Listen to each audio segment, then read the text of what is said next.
Charlie, but I think I'm in love with you. And it's going to be instant love. Come here, bring it in. Girl in the blue shirt. Yes. I'm sober and semi-employed. And you looked adorable, so I had to run over, say hi, and recruit you for a revolution. Yeah, there's a lot of bad information about how to pick up on women, and some of it is outright ridiculous. It'll leave you dateless and sexless. And the fact is, it just doesn't take special training to get an unattractive drunk girl to sleep with you when the bar closes or to match with you on Tinder. A lot of that pickup artist stuff just isn't for you. I mean, you're busy, you're making things happen, or at least you should be. You don't have time to go to bars 4 nights a week or walk the streets for hours at a time just to get some girl to talk to you. And some of you spend an atrocious amount of time on dating apps with abysmal results. My course, Pickup Skills for the Busy Man, is going to solve these problems for you. Learn how to effortlessly get women to fall into immediate rapport and attraction for you as you go about your daily activities, building life and being on your purpose. You'll learn everything you need to know about approaching women, talking to women, texting or messaging women, and getting women out with you so that they get interested in you, attracted to you, and eventually fall for you. To work with you one-on-one via Zoom call and get you out there and get you with better women in your life, or to have better interactions with women you are already dating. Click the link in the description and get on my email list. Early enrollment with special offer will be announced just for the list, and open enrollment to the public will begin August 8th. There are limited spaces, so click in the link below, get on the list so you don't miss the invite. Let's finally take your game to that next level.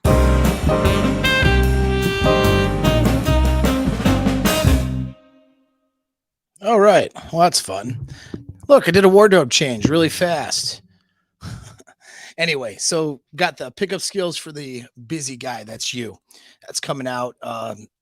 Just click the link in the description to get on the email list. So when early enrollment happens, got special offers in that for people just on the list. And then there's limited seating. So it'll be good. It's not going to be a super high cost, crazy course or anything like that, but it's pretty much everything you need. We're going to cut through all the BS, get right down to what works so you can build your own system and game to go out and, get better women in your life, right? That's always fun. And then I also want to announce too, John over at Modern Life Dating has the Masculine Empowerment Network. So I'm going to be in there. So John has done a lot of growth, a lot of really good things. I'm very impressed with what he's been able to do over the last couple of years, building his stuff up.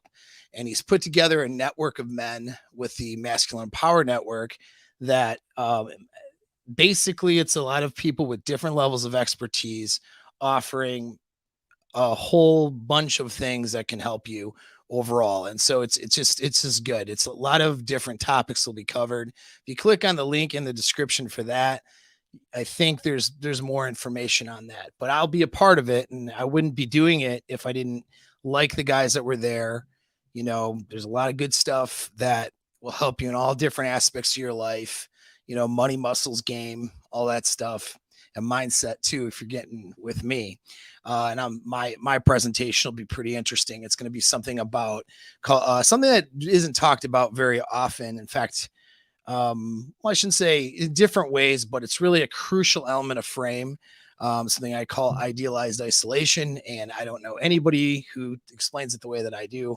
And so, it is what it is. It's just the facts, so you can be a part of that too if you're doing that. So I say do both. If you need to get better women in your life, right, have better dates, have better game, and you also want to be a better man, do both. Do the Empowerment Network, jump in my Pickup Skills for the Busy Man course, and we're all gonna be happy. All right, so enough of that, enough of all the advertisement stuff.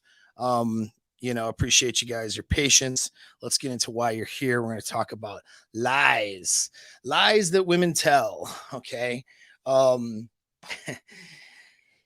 so I'm pretty excited about this episode. You guys are about to get a lot of information. So buckle up. All right, guys. I don't know if I was going to say that or not. Whenever I say buckle up, I don't know. It just sort of happens, but we'll say it just for Sammy the Snitch. All right, buckle up because it's going to get real. We're going to talk about just some major aspects of how women in your life not just can, but will be deceptive. Now, we'll disclaim something here right from the beginning that this is, and first I'll start with, with any of my female listeners. I do have a few. This is directed. It's good for you to watch this. So watch everything. Okay. I want my women listeners to listen to this one, just like my dudes, but this is advice to men on handling women. All right. So this is specifically men dealing with women. There are some universal concepts here and some universal things, but this is specifically for you dudes dealing with the girls. Okay. So that's thing number one. Number two is, so if I say something, that sounds disparaging towards women, I'm not necessarily talking about you because I don't know who you are. All right. So it could be something you do or something you don't do. Okay. There's a lot of generalities, and I'll speak in generalities, and I expect that everybody understands that, I don't mean all women, but there's a lot of similarities and a lot of traits here that will happen. So there's some universalities, and then there's individual differences. And so we got to understand that whenever we're dealing with an individual human being, this is important for you guys to understand. This is something that the red pill internet space gets wrong a lot, is that women are not your general concepts. Okay. They are more specific. Certainly there are instincts that make them women, just like every other woman, but how those instincts show up in her life and how she executes those, primal drives and how she reacts to her instincts, that's going to vary per individual person. Okay. And so that's important to understand here, that we speak in generalities to have a general understanding of female nature, but you're going to have to dial it into the individual woman that you are dealing with. Thank you very much, sir. I appreciate it. And that does help me with the algorithms, any of these little super chats and stuff. And of course, as always, with live stuff, the benefit of me getting me live, because I'm harder and harder to access nowadays, is that if you have questions about something going on in your life or a general concept or whatever, if it's something I can answer, I can do that here right for you live. And in fact, somebody last week had a question that was a good topic for a whole entire video. And I made that entire video just for that person. So that's the benefit, right? You showing up here. So I appreciate you showing up. I appreciate the supers. And if you have questions, I'll try my best, do my best to get to them and help you out. So yeah, I'm going to have some notes here, but yeah. So first concept you need to understand, okay, guys, is that when I say all women are going to lie to you, that's because all people lie. All right. That's men. That's women. Okay. So glad you asked. There is no email you're getting yet. Before the 8th, a few days before the 8th of August, there'll be emails that'll go out opening the enrollment. Right now, the enrollment for the pickup course isn't open yet. I'm going to open enrollment about 2 days before the 8th. The 8th, I'll open it to the public, which means if you're not on my email list, you'll get the announcements and have the landing page and stuff on all my platforms. And then when it fills up, or within 5 days after that, I'll close the enrollment, and then we'll have the course. And the course will involve a ton of video stuff, material that you guys will have, a group forum that we can answer questions and support each other. That forum will be open for a year. And if it works out, people like it, make some improvements or whatever, and I do another course, you'll still have, for pickup, you'll have access to that same forum for the year of starting the course. And then we're going to do Zoom calls, about once a week. We're going to cover all your questions, and those you guys bring, basically all Q&As, you bring your questions. Hey, I'm trying to do this, or trying to, make my Instagram look better, or I was talking to this girl, here's what she said, what do I do next? Anyway, so that's I'm here to help you guys. We're going to get you dialed in. And like the big thing is cutting through all the bullshit, right? Like that's the whole, sometimes having knowledge and skill in something isn't just knowing, training the good stuff. It's also not wasting your time, energy, effort with stuff that's not going to be effective for you. And certain things that some pickup people will do might be effective for some people, but then not for others.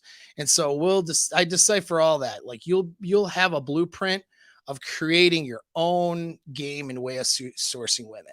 I mean, when if let's take a 25-year-old pickup guy or something, or a 30-year-old pickup guy that looks pretty good, high SMV looking dude, right?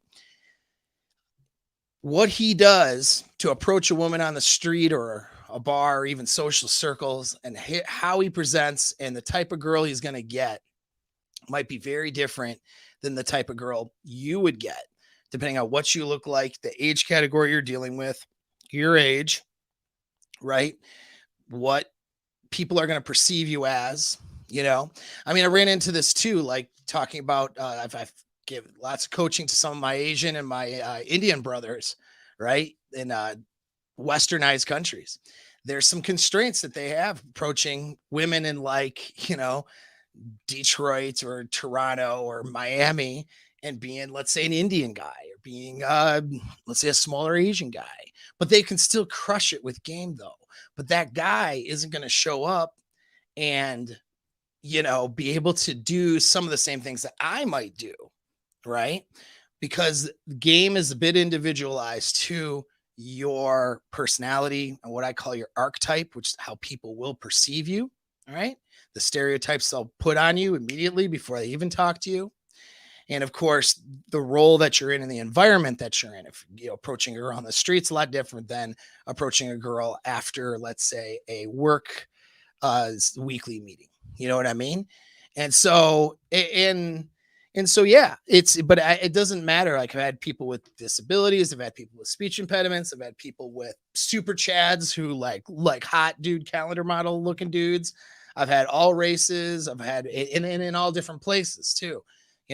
You being an American, let's say, going to somewhere in Eastern Europe, South America, Middle America, Central America, wherever, these things, your game is going to vary a little bit. It's going to be easier or harder depending on what's going on. There's going to be challenges and, advantages you're going to have. And so I'm going to give you that blueprint to develop your own style and skill set without wasting your time going out sarging 4 days, they used to call it sarging. I don't know, old pickup guys, 4 nights a week at the bar, like hanging out all day long, just trying to talk to 100 women to get somebody to like you, swiping a million times on with not good results. Some of you guys, or when you get a result, there's like, problems with that chick. Yeah, you know what I mean? You're going to have the skills and the abilities to really start leveling your life up. And anyway, I'm going to stop talking about it. I'm really passionate about it. That's why I'm like easily derailed into that topic. Oh man. Anyway, well, let's talk about the lies though. That's important. Thank you very much, sir. I appreciate it. Thank you for that compliment. So yeah. But yeah, so everyone lies. So that's the first thing. You got to red pill yourself about this, because the thing that will kill you, the thing that will cause you to get duped by women in your life, all right, is when you cling to fantasy beliefs, right? And there's this idea that people present, and it makes them hypocritical because they have this idea that there are, trustworthy, honest people, and then there's dishonest people. There's liars, and then there's the trustworthy people, right? And that's not really a true thing. Okay, there's a ton that this is binary thinking that gets people in trouble, and then as soon as you have binary thinking, you're susceptible to accepting a chick into your life and believing her to be the truthful person, the good girl, and then she does something bad, and or she said you catch her in a lie or whatever, and now all of a sudden she's the bad girl, right? And it's not a good framework to have. First of all, it's not true. There's a gray area. Okay, so you got a lot of gray area between high integrity behavior and low integrity behavior, and they've done the research. Now granted, there are certain, I'm not saying everybody's equal on this, there are certain people that lack a lot of integrity and lie a lot more. Okay, and there are certain people with serious problems and they fall into deception a lot, and we'll talk about the differences and what that looks like. But there's also people who are generally have integrity, and even those people who have generally have integrity may find themselves being dishonest in certain situations. Everybody does. There's not a single person watching me that has not been dishonest in their life at one point and in circumstantial things. And that is just the way it is. And if somebody's listening to me and saying, no, that's not me, well, you're being dishonest to yourself. Okay. And that's this idea of, oh, well, I'm a trustworthy person and I'm a good chimpanzee. We're about to talk about how that works. And, these other people are bad. It makes you a hypocrite because, and I see that hypocritical behavior a lot where, okay, somebody, didn't disclose everything or didn't quite tell the truth in the situation. And then it's like judging the person for being a bad person for not doing it. When those people, I've had that happen, I mean, there's times that I didn't tell the truth about certain things and maybe I should have. Right. But people who would judge me about those things, it's interesting. And I watch people who judge others about those things. I can often point to situations where they lied and were deceptive or doing a lot worse behavior. And so, it's actually disingenuous people who can't admit and sit here and say, yeah, there's been occasions where I didn't tell the truth and that was wrong. Right. Anyone who can't sit down and say that is somebody you can't trust, period. Okay. And funny enough, a lot of women, unfortunately, will not be able to say that because they're going to try to they'll try to do some of the techniques I'm going to talk about, and which will tell you something about that. Okay. And so women are very dishonest a lot of times in relationships. That's proven fact. And so we're going to talk about how that shows up and what that looks like. All right. But that doesn't mean that, I guess, the important thing of recognizing this, first of all, is that you won't idealize your partner. She's pretty and she smells nice, so there's no way she would lie to me, or she's been really honest with me, so she probably won't make something up or not tell the truth at some point. She probably will at some point, and guarantee, in fact, I can promise you she will. The longer you're together with that person, the propensity will be there where she will not tell you the truth. And so you can count on it. If you're with somebody for any length of time, that's a couple months to even, who knows, right? Because it's not hard to get data on that. But if you're with somebody for any more than, from the first date, there's just going to be ways that she's going to be dishonest. Okay. And there's ways that you'll be dishonest too. And there's ways that you don't recognize as dishonesty too. Not all lies of commission necessarily. Okay. Where you're just like blatantly saying something that's not true. So that's not the only definition of a lie either, or being dishonest. And we'll get into what that looks like too. So it's important really to understand that. In fact, the lies of commission, actually, meaning they literally tell their partner something that's not true. In a lot of times their excuse was to keep the happiness in the relationship, which is very subjective, right? So that means your partner is going to lie to you because she thinks it's for a greater good, or for the good of you, or the good of the relationship. Really, it's for the good of her, probably, right? But yeah, the average was at least 3 times a week.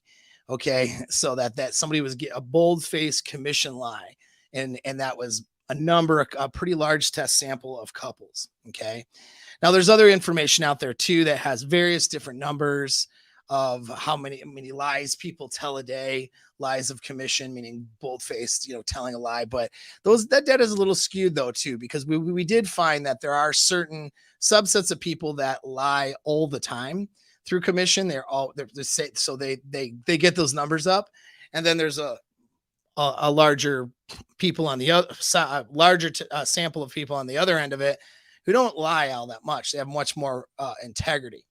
But if we're going to say zero, there is nobody that's zero. Okay. Everybody does this. And when you study this and you get into it and you start getting into work and understanding like the psychological aspects of this stuff, you really realize, and there's some things we need to talk about with this. And to start off, you really realize that people are just not as trustworthy as you think that they are, including yourself. Okay. Now, with that, this is why inner game is so important. Okay. This is why I have the mindset course. If you guys haven't gotten on that, just get on the email list, go to the website or whatever, pick that up. Got to work on your mental and internal stability. Do you know what I mean? You have to work on that because when you're facing hard truths, you're no longer safe. See, if I can safely say, okay, there's liars and honest people, and I'm just going to be around the honest people, and then I'm going to stay away from the liars. That's an easy, low IQ way of seeing the world so you can keep yourself safe. And that's how most people see the world.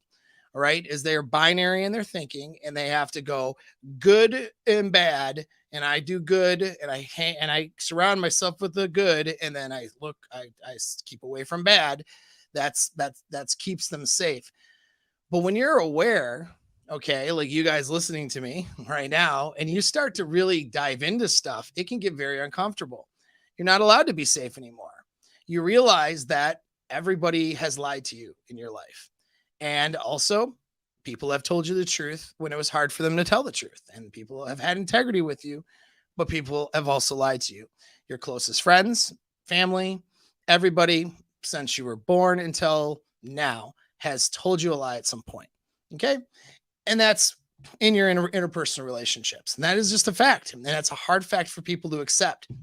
And so the only thing that makes you safe isn't by lying to yourself and assuming that binary rules apply and that there are the good and the bad, right?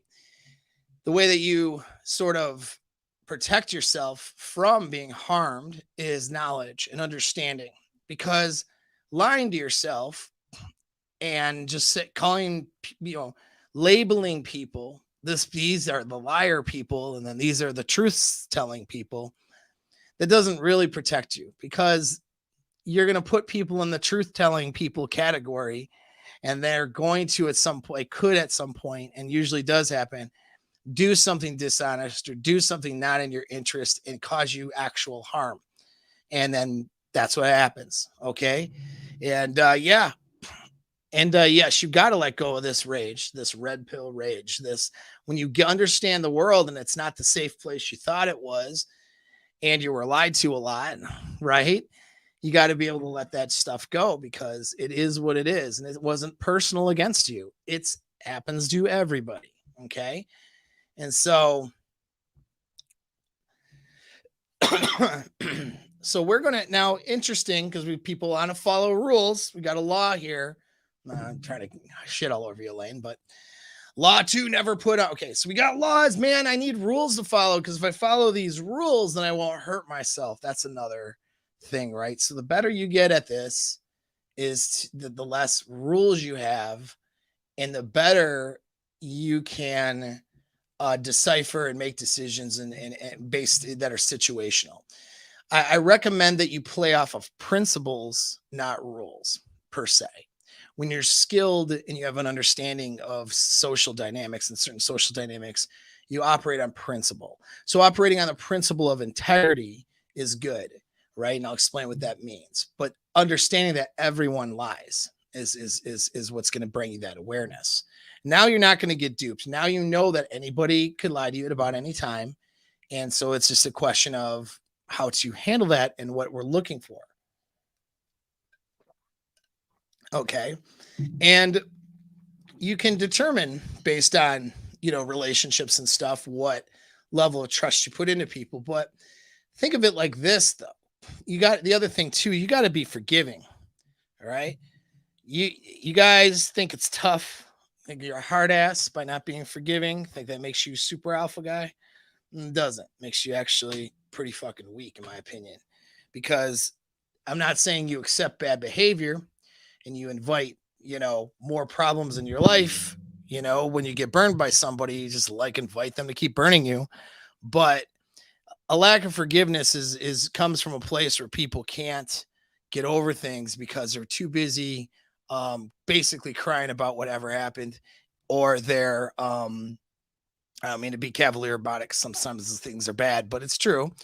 Or it's that they're trying to protect themselves and they're too scared. It's really what it boils down to. Now, again, be smart, right?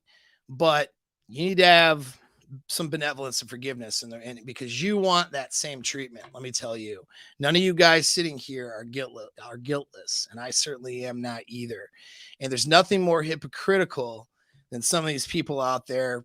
Those are the people that I remove from my social life, are the ones that are deeply hypocritical, because that's a person who's, doing things that they're judging others for, and giving, again, you're not going to bring people into your life that are problems for you, but a person who will be a problem for you, promise, is a hypocrite.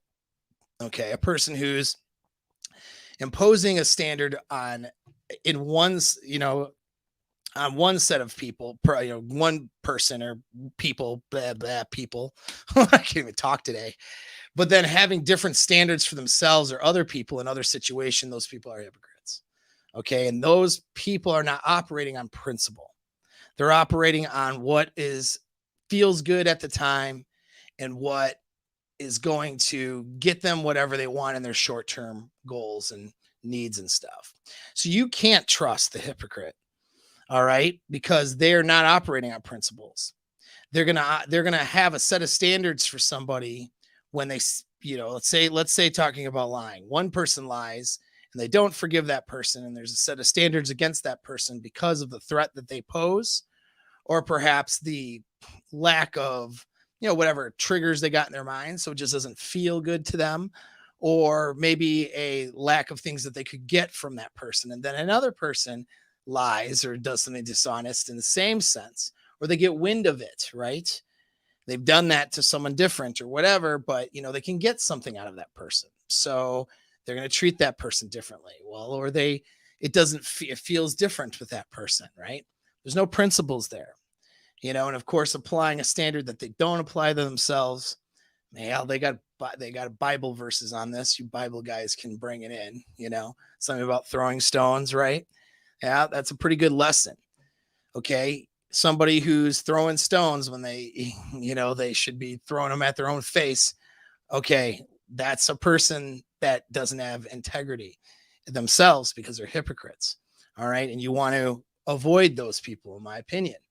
I'll take somebody who's lied, apologized, made a mistake, and tries to make amends over somebody who's judging other people and being a hypocrite, when I know that they've done the same, if not worse, especially. Right. So just something to keep in mind. But back to, the chicks, man. Okay. So your chick's going to lie to you. That's a given. All right. So you need to accept that now. Okay. Because what's going to happen is when it happens, all right, you're going to cry about it, lose your mind, lose your sense of security. It was false security to begin with. Okay. So what matters is, what is she actually lying about? What principles is she going on?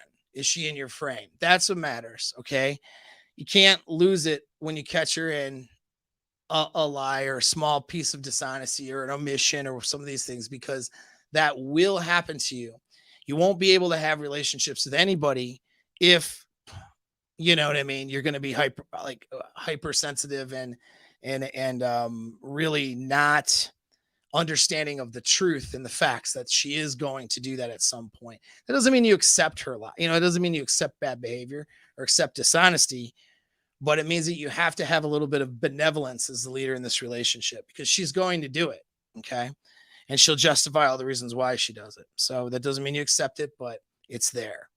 So let's talk about what I mean. So let's talk about 3 different types of lies. I did another video live stream, so where I covered this. I'm going to cover it quickly again, because we're going to get into the one that women do that you guys all have fallen for.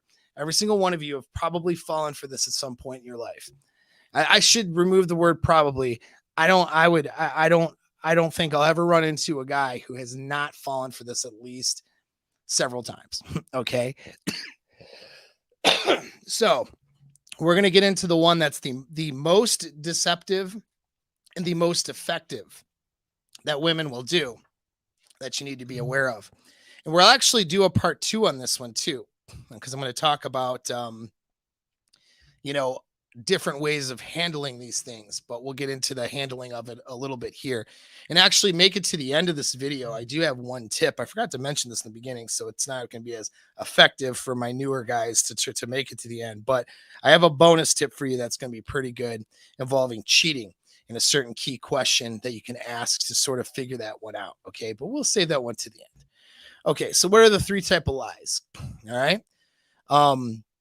Commission, omission, and influence. Okay, so those are your 3 types. And this is an interesting comment. It's very true. They fight. Yeah, it's social psychology, though. There's we'll get into that. They're socially aware. That's the thing. They're socially, they're more socially maneuverable, and they use more of manipulative tactics to have power in their relationships. But the 3 types of lies, so you got commission, omission, and influence. So now the most common is omission. So omission is where you don't tell the whole story. You omit information that might be pertinent to, knowing that information would change sort of your perceptions of the story or whatever. All right. And people do that all the time, And so, essentially I'm out with friends, but she's not telling you that one of the friends is a guy that she banged or something, right? I mean, that's an extreme example, but that happens. Okay. And so like people will omit things. They won't tell you the full story. They'll tell you, in a case of, because we're talking about relationship stuff, I just went shopping and, nothing eventful that happened that day. Yeah, there's no big deal. Just went shopping, picked up a couple things. But then she leaves out, that a cute guy, talked to her for a little while and maybe they exchange social media. You know what I mean? So these are things that could happen. These things happen. And it's, omits these things. They're critical elements. That's the most common, not the most effective, but the most common. Commission, that's the one that women avoid. Men lie through commission more, meaning they tell the bold-faced lie. Okay. But women tend to be more manipulative. They tend to be smarter when it comes to communication in general and social communication. And so they know that by lying through commission, they're going to, that makes the mental gymnastics that they're going to do later, through the strategy I'm going to tell you, harder to do or nearly impossible if they bold-face say words out their mouth that are absolute lies. So they avoid commission and they omit information. And then the third thing is influence, lies of influence. That means they influence you in your perceptions so that you don't perceive the truth to be what it is. Okay. And that lie through influence, that's the one that I'm talking about here. That's the one that women do that you guys all fall for. All right. Lies of influence. Okay. And so we'll get into what that looks like, but we'll talk about deception though, too here. So deception, manipulation, and persuasion, because here's the thing too, when you start studying this, there's a tendency to maybe want to go crazy. All right. Not you want to, but it's, this is a very broad question. Look at this. I don't trust my girl. Is it enough of a reason to break up? Maybe. I know it's not the answer you want to hear. You're asking me for not to say this in a bad way, but are you asking me for permission to break up with your girlfriend over a lack of trust, or, you want me to tell you no, not to break up with her? Right. So I'm asking that for a real reason, because because it depends on why you don't trust her. you have to ask yourself, is it you or is it her? Or is it a little bit of both, right? Why don't we get through this video and pop up in the chat, and then let's see if the information from this video answers that question, because that's a decision you'll have to make, and I need to know more information. But let's go through this, because maybe your reasons for being, untrusting is founded, and maybe you do need to go on, or maybe it's just you need to have a different way of looking at this stuff, because that's another thing, right? People are human beings. The woman you're dealing with is a human being. You're welcome, sir. She's human, just like you. And guys get into this trap. Girls do it too, by the way. Girls destroy their relationships, imposing standards on the guy that they're with so they can devalue the shit out of them and exit a relationship because their anxiety is too high, or they don't have the power that they want, or he's not whatever, this, that, and the other, whatever it is. A lot of times girls, we'll talk about this one, a lot of times girls leave the dude that she absolutely wants to be with because she can't handle the anxiety. She can't handle the lack of power being with the guy that she feels really attracted to. Happens all the time. Or maybe her ego was busted up or whatever. And maybe he lied. Maybe there's some deception. Some things happen he shouldn't have done. And then she will get into relationships that with guys she's less attracted to, with guys who are little bitches. Okay. And they're compliant. And those guys lie to her just like anybody else does. It's like when she looks down at the dude that she decided to choose to sleep next to after, going through other guys that were better options. She has to know when she finally settles in, right, that dude laying there, she'll never know the truth with that dude. She probably knew the truth more with that a-hole that she, was a bit savage and she had a hard time being with, but was at least attracted to. She probably knew more from that guy than she'll ever know from these weak ass guys who play the nice guy, and they're compliant and they don't do anything that would be, anything that a nice guy wouldn't do. But really, they're hiding all kinds of crap, and she'll never know the truth. Never. And so I'm saying it that way because a lot of that's what, women make that mistake. Well, guys, you make that mistake too. You don't want to drop off a good girl because you're imposing a standards on her that really nobody's going to meet. You know what I mean? And so when we're talking about honesty and lies, if everyone's lies, we need to look at what standards we're going to have for integrity in our relationships with that level of understanding. That doesn't mean you just accept liars, okay? But it does mean, like, because liars, right? Everyone's a liar. It doesn't mean you accept, like, people are compulsive liars or people who lie about massive, things, and they're always doing it and they never, and never going to fix themselves, whatever, It doesn't mean you accept everything, but it means that, you need to be making sure that the standard you're imposing on this person is a standard that, that would be that you're not going to just leave this person and end up with a worse person, or end up with somebody who seems like they meet your standard, but really you're just less attracted to them, and they're just more compliant in a lot of ways. And then there's less stuff there, so that's the thing. But you got more here. Let me read more. Everything is going good, but she has BPD. All right. Well, what does that mean? Does she has BPD? Does she have a diagnosis for BPD? Does she, what are we talking about here? And the more we speak, the more holes I find in her stories and make her hard to hurt. Yeah. Because if she has a personality disorder and it's diagnosable, okay. If it's diagnosable, she has that, or she demonstrates the traits egregiously enough, she cannot love you. She cannot be with you unless she's getting direct help. So you say she's in therapy.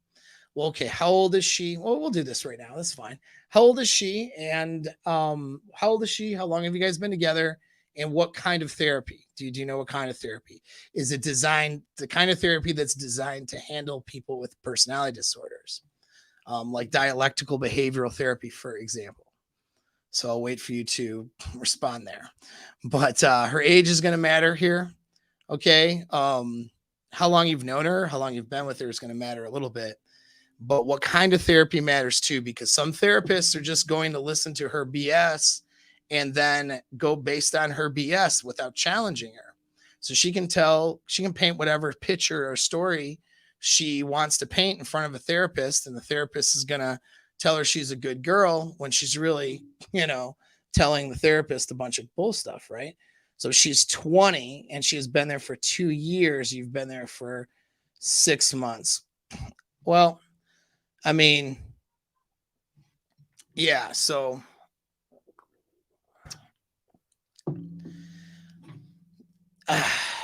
she's probably, all right, first of all, at 20, she's not ready for a relationship to begin with. What country are you in, man? You want me asking? How westernized are you? That's a question too. Like, you have a name like Zavio. So it can be, I don't know where you're at now. I don't know if that's your real name or not. So you are in the US. Okay, man. Chicks from the US at age 20 are probably not ready for a relationship. I'm not saying dump her because of that, but it's like she's not going to be ready for a relationship till sometime after 25 years old, most likely, with very few exceptions to that. She's not ready now. Not if she's in therapy for BPD. Okay.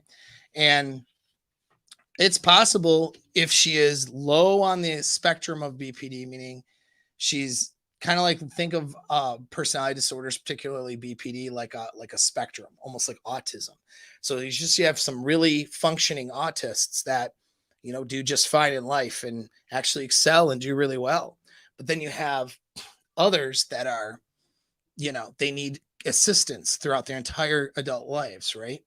And so there's a lot of factors that play into this, and can't get too far into that without having more of a conversation with you. But you need to determine, first of all, and I've got a lot of videos on this, so you can do some searches there.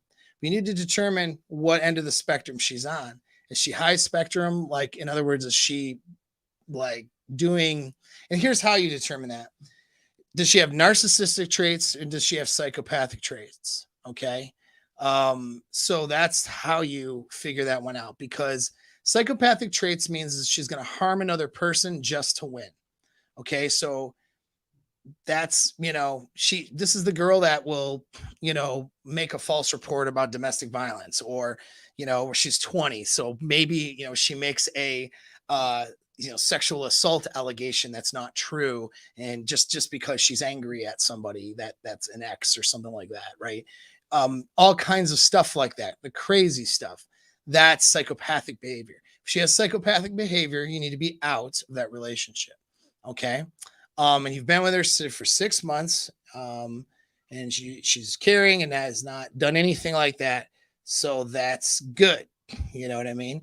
That's good. Now, the other thing is narcissism. So you're looking for a high sort of comorbidity with narcissism, right?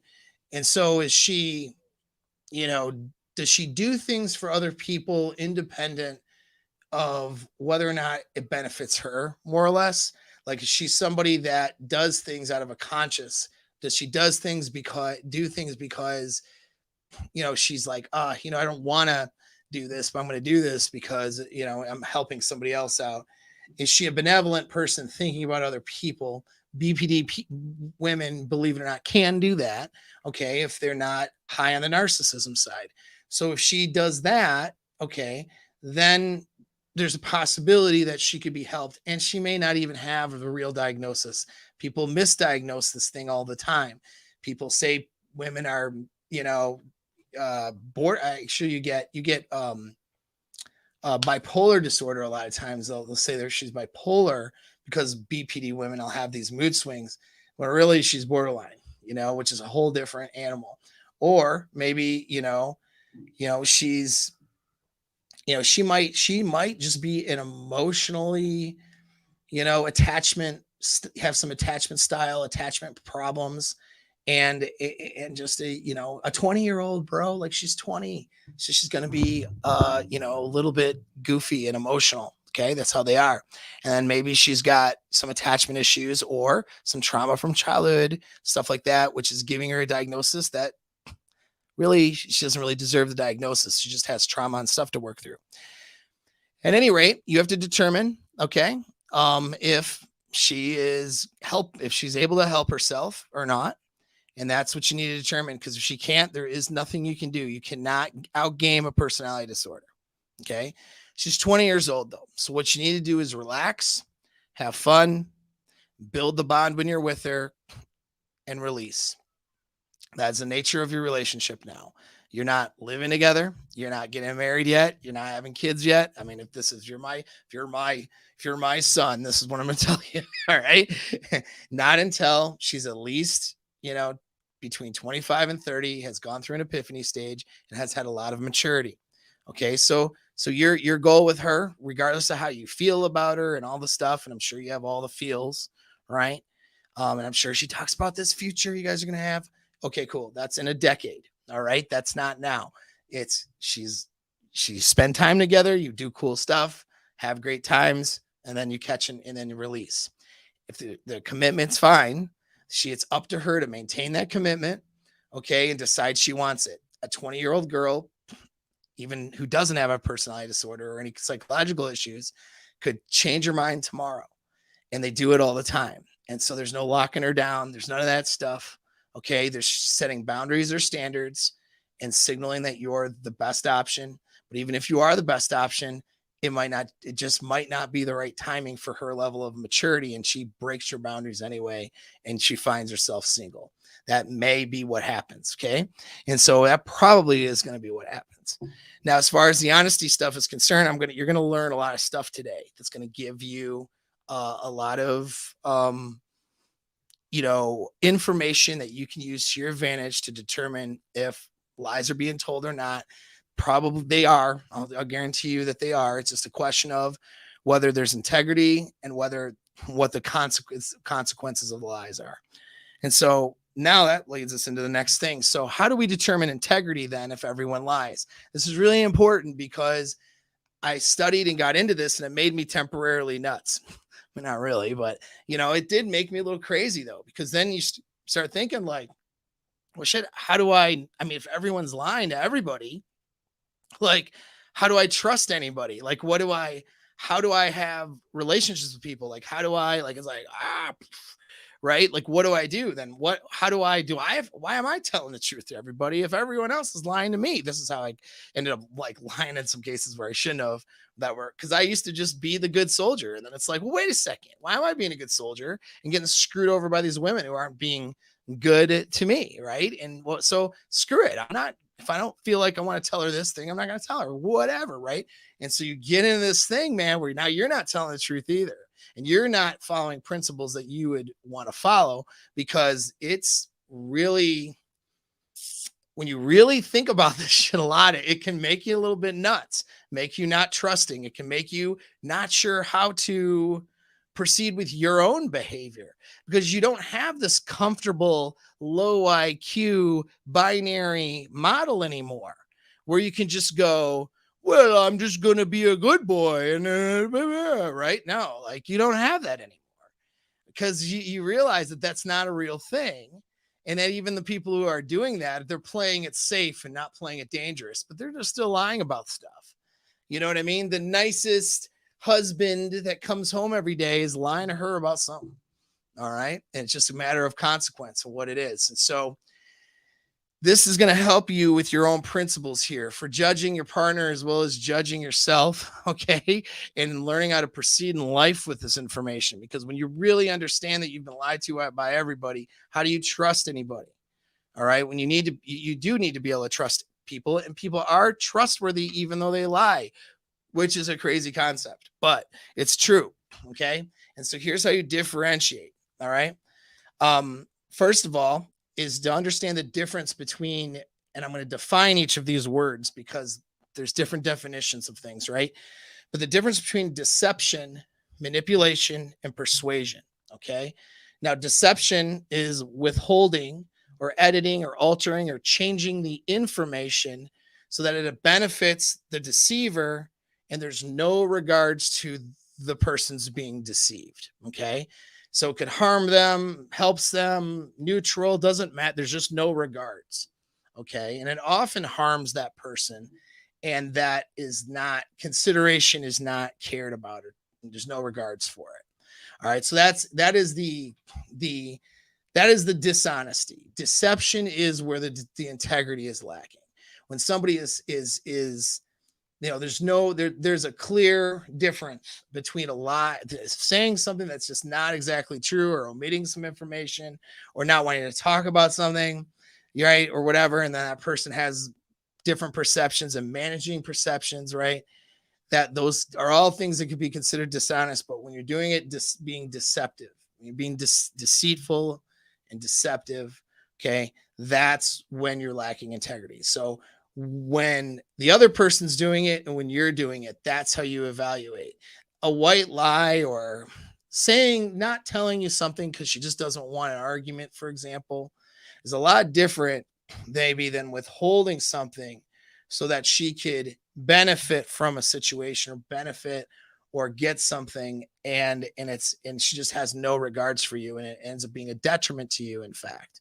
Okay, there's a big difference. And so that's what you do to isolate those principles, as you look at the difference between deception and then just other forms of persuasion or manipulation, or other when the lie or the dishonesty happens, you have to ask yourself, is this person deceiving me, okay, being deceptive, or is she just maybe being manipulative, which is the next thing, or just maybe just not telling me everything because of whatever, but there's not a consequence. And so that's the thing about it. And that's the next thing is, that's the other part is, though, is whether or not it's a consequence, like, is the truth of consequence to you, right? Is it something, and then we're going to get into the concept of consent. All right. Because sometimes there's a lot of things you're not going to tell people, you'll omit or even lie about, that is of no consequence to them. That's not you lacking integrity. That's you having your privacy. A lot of times there's things that maybe you don't feel like you need to tell. You don't need to tell everybody everything. And you don't even need to tell everybody the whole story about everything. Okay. Because you have your privacy. And if you don't maintain privacy and maintain boundaries, especially like in your relationship, I mean, someone directly asks you, let's say let's say you're in a marriage or something, right? And you have these Christian beliefs, and then someone asks you a direct sexual question about your spouse. You're not at liberty to have to be truthful and honest and answer that question. Absolutely not. You know what I mean? And so that's not deceptive. That's you maintaining a boundary. But it's deceptive when the lie that you're telling, or the dishonesty that you're doing, has a consequence to them, is of consequence to them. Okay. That's what differentiates the two. So most of the lies that people will tell, people who are, we'll call them people with integrity, who do tell lies, which is, again, everybody tells lies whether they have integrity or not. The difference between having integrity and not having integrity is whether deception is involved. Okay. And whether there's a consequence to that. Somebody's like, how's your day going? And my day's been super shitty, for example. I'm like, yeah, it's good. All right. Like, it's a lie, right? But who cares? It's of no consequence to the other person. And it helps my frame of mind maybe to answer that way. And I don't owe them an explanation. Right. And so that's it. But if it's something where, like, I don't know, it's a business deal, and they're like, well, and I'm supposed to invest some money, and I don't have all the money to invest. You know what I mean? And then they're like, well, how's your financial situation? Are you okay to do this? And I'm like, yeah, I'm good. Well, that's now deception in a way, right? Maybe there's some benefits I wanted to get from going forward, even though I don't have quite the money to do it, and some of these things. Then now I'm getting into deception, right? Or maybe manipulation, right? Because now it's of consequence to that business partner. It directly affects them, and it could directly, the truth of that answer could directly harm them. And here I am telling them something that's not true. So that's how you differentiate. You differentiate it with deception and then persuasion and manipulation. So what's manipulation? Well, manipulation is presenting information in a way that's not exactly truthful, where the person has a skewed idea of the truth and that affects their decisions. Okay. So it's not outright necessarily lying to them. Okay. The information is true. So, where did you go last night? Oh, I went to the bar for a little bit and hung out with some friends and acquaintances that I knew, met some new people, came home. But one of those people in there is somebody that she's, been talking to and texting and wants to have sex with. And she leaves that part out. Okay, that's, deceptive, probably more along the lines of deceptive, but that's more, that's sexually deceptive. So let me try to think of another answer of manipulation. Okay, so manipulation might be like, she says, she's like, I didn't, she's basically like, leaves out, you have a boundary of not talking, that if you talk to an ex, or if an ex approaches you or drops in your DMs, you guys will tell each other about it. Let's say that's your boundary. And then she just doesn't tell you. Do you know what I mean? And then when called out, she's like, oh yeah, but I forgot about it. He's not I don't even think about that dude. I rarely check my stuff. Like it's not a big deal. Don't get all mad about it. Like it's who cares, right? That would be more of a manipulation. Okay. It's like she dropped in the DMs. She knew the boundary. She intentionally didn't say something because she didn't want any drama. She, and then when challenged on it, she skewed the truth to say, yeah, but that was no big deal, or that didn't matter, or this, that, and the other. You see what I'm saying? And so that would be more of a manipulation, right?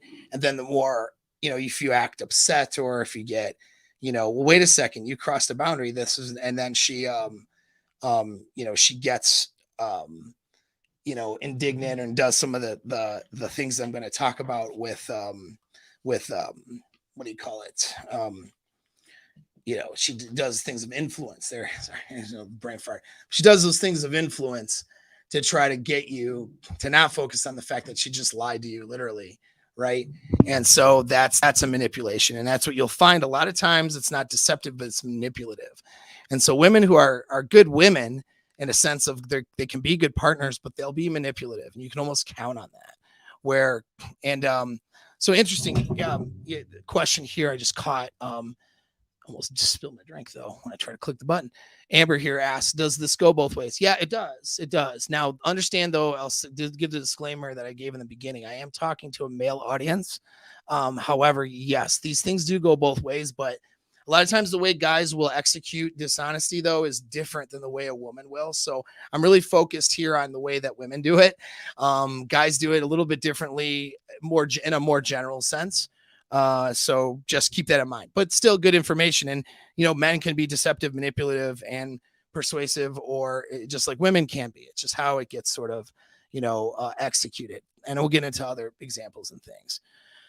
So, persuasion. So now persuasion is the thing that's okay. Okay. So manipulation's not okay.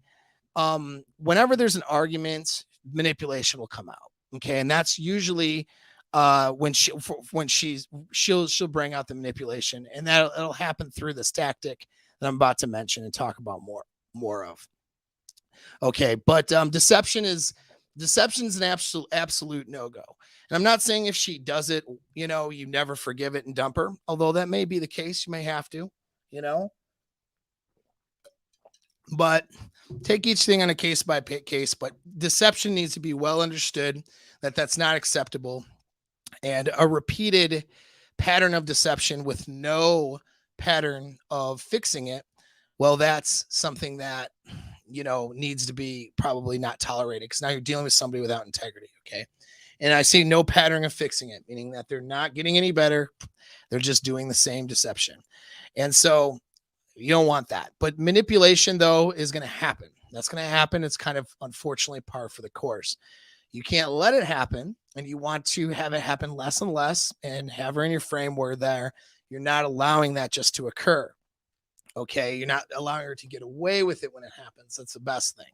Persuasion, though, that's okay. So persuasion is where you're presenting the info in a truthful manner, and that person has all of the information to make the correct decision. So she has all the, and you have all the information, and the information is presented in a way where you know what the information is to make a decision. You have enough of the information to make a decision, but it's being more or less influenced, like, well, here's what I think we should do and why, and so that influence is okay. We're always persuading. Every one of us is persuading each other, that's just a fact of life. Okay. And so persuasion is a fact. It's a question of, is the person in consent? And that's about to talk about. So in consent, that's what we want to look for. Okay. So persuasion is fine. She knows all of the information, but you're presenting it in a way that presents your idea as being the best idea. That's fine. Right. You're not altering the information. So she's not in consent now. See, being not in consent would be meaning that she doesn't have the information, to make an informed decision about something. Now, keep in mind, though, these are decisions that she would affect, though. Now, some women think, for example, and some guys think, you may think that you have a right to know every detail of every part of everything going on with her. And that's probably not the case, right? That's not really true. You run your relationship the way you want. You decide what boundaries you're going to have and what framework you're going to have. But there's always going to be something that people are individuals. There's going to be something that she has as a sovereign human being that she just isn't going to share with you, not because she's trying to, just that's the way it is. And you'll have those things too. Right. And so if it's of no consequence though to the relationship or to you, even if it's a major thing, like let's say she's dealing with, I don't know, some insurance issue or something, and she just didn't tell you about it, but you're dating and you're not living together. You don't share finances, nothing like that. And you don't have plans to do that yet. And she didn't tell you about some insurance claim or issue she's dealing with for a while. Is that really lacking integrity? Not really, if it had no consequence on you. Now, if you start planning to combine finances, let's say get married or something, well, and then she holds on to that, that's different. Do you know what I mean? And so, like, let's say she has an arrangement with, let's say you're dealing with a divorced woman. She has an arrangement with her ex. It's a financial one, and you guys don't share finances, and you're never getting married. Do you have the rights to know all the details of that? Well, as long as she's not in a relationship with that ex that would affect your current relationship, and you're not sharing any of those things and those finances, you really have no rights to it. So whether or not, I mean, it's up to personal standards and beliefs, whether you think you should know certain things. But her keeping her just not discussing that with you or omitting that stuff isn't necessarily lacking integrity. You know what I mean? It has no consequences. Now you plan on getting married though, and you should probably know the financial things that she has going on in her life. And she should know those things too, because now you're combining finances. And then if you conceal those things, now we're dealing with deception possibly, right? Or manipulation. Because now it has a consequence to where you're going. And so that's the standard. You got to ask yourself, does it have a consequence to you? Okay. And are you in consent? And are you able to be in consent with your decisions?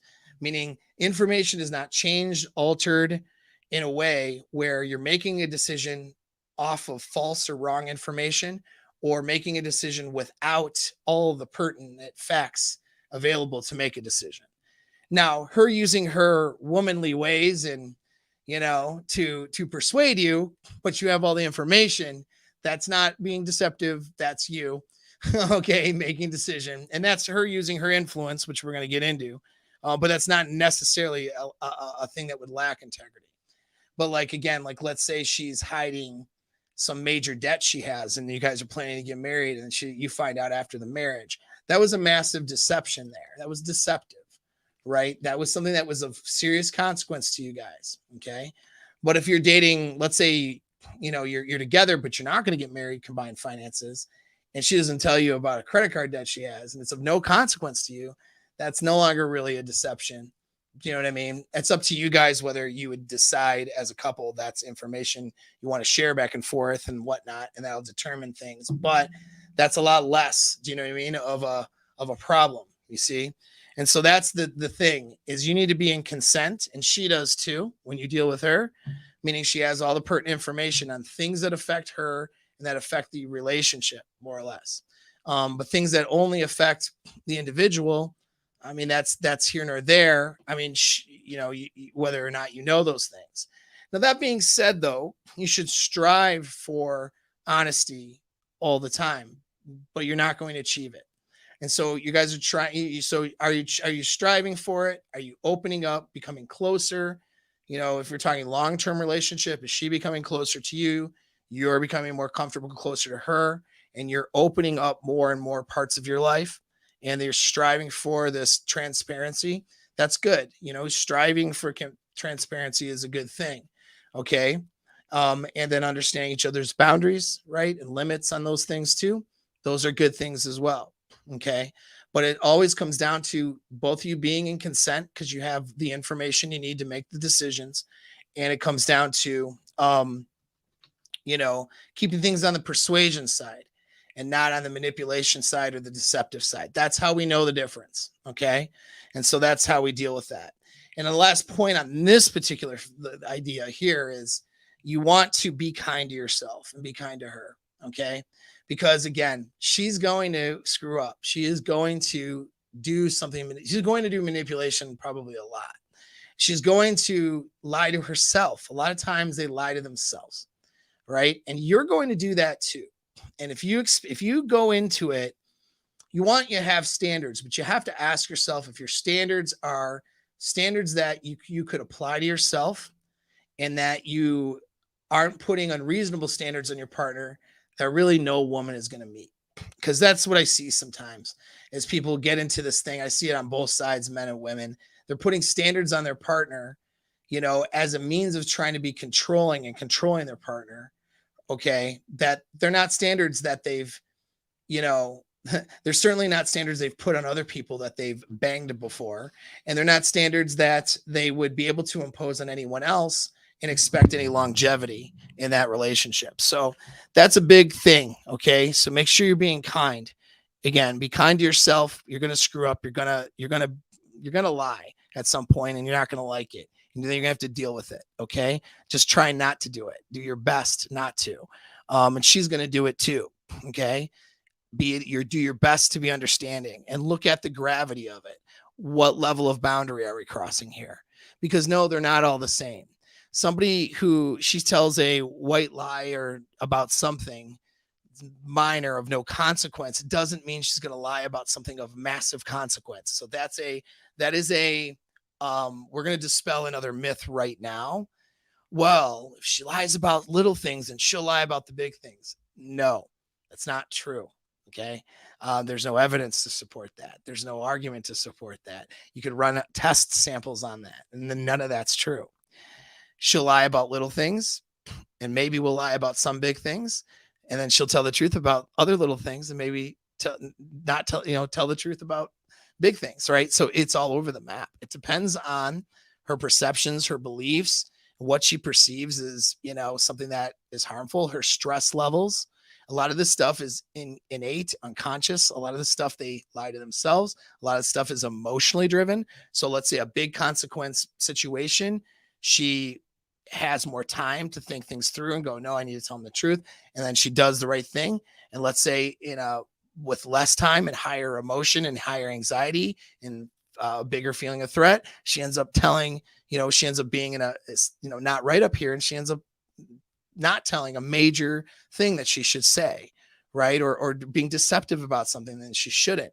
I mean, it happens. Okay. So you cannot sit here and go, well, she lied about little things. She's going to lie about the big things. It's not how it works. All right. You have to look is she operating on a standard of integrity? Meaning, does she have a conscience? Does she feel bad if she's deceptive?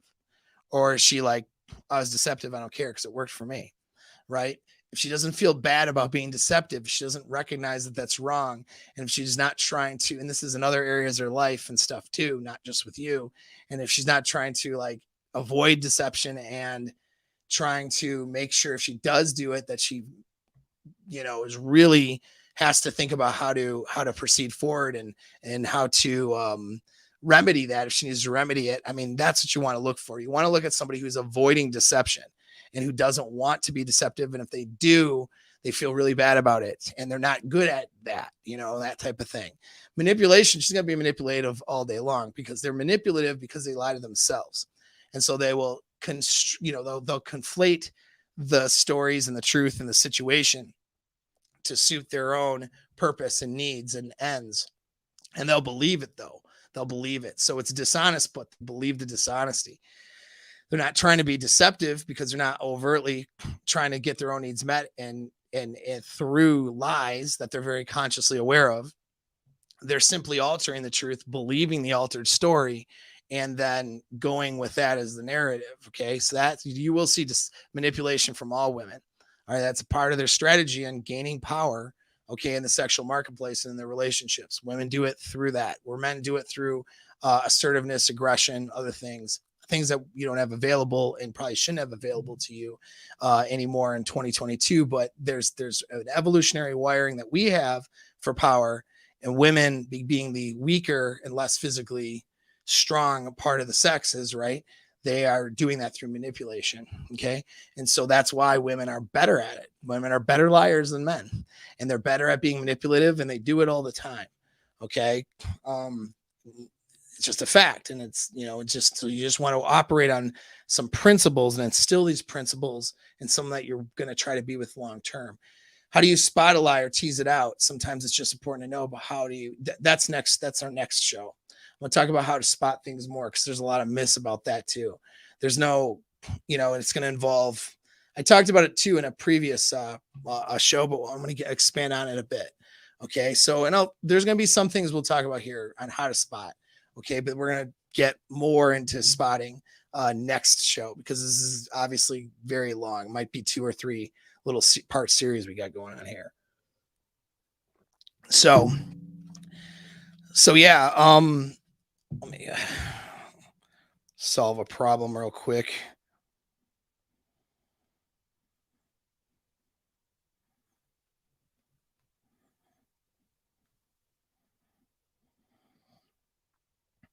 Anyway.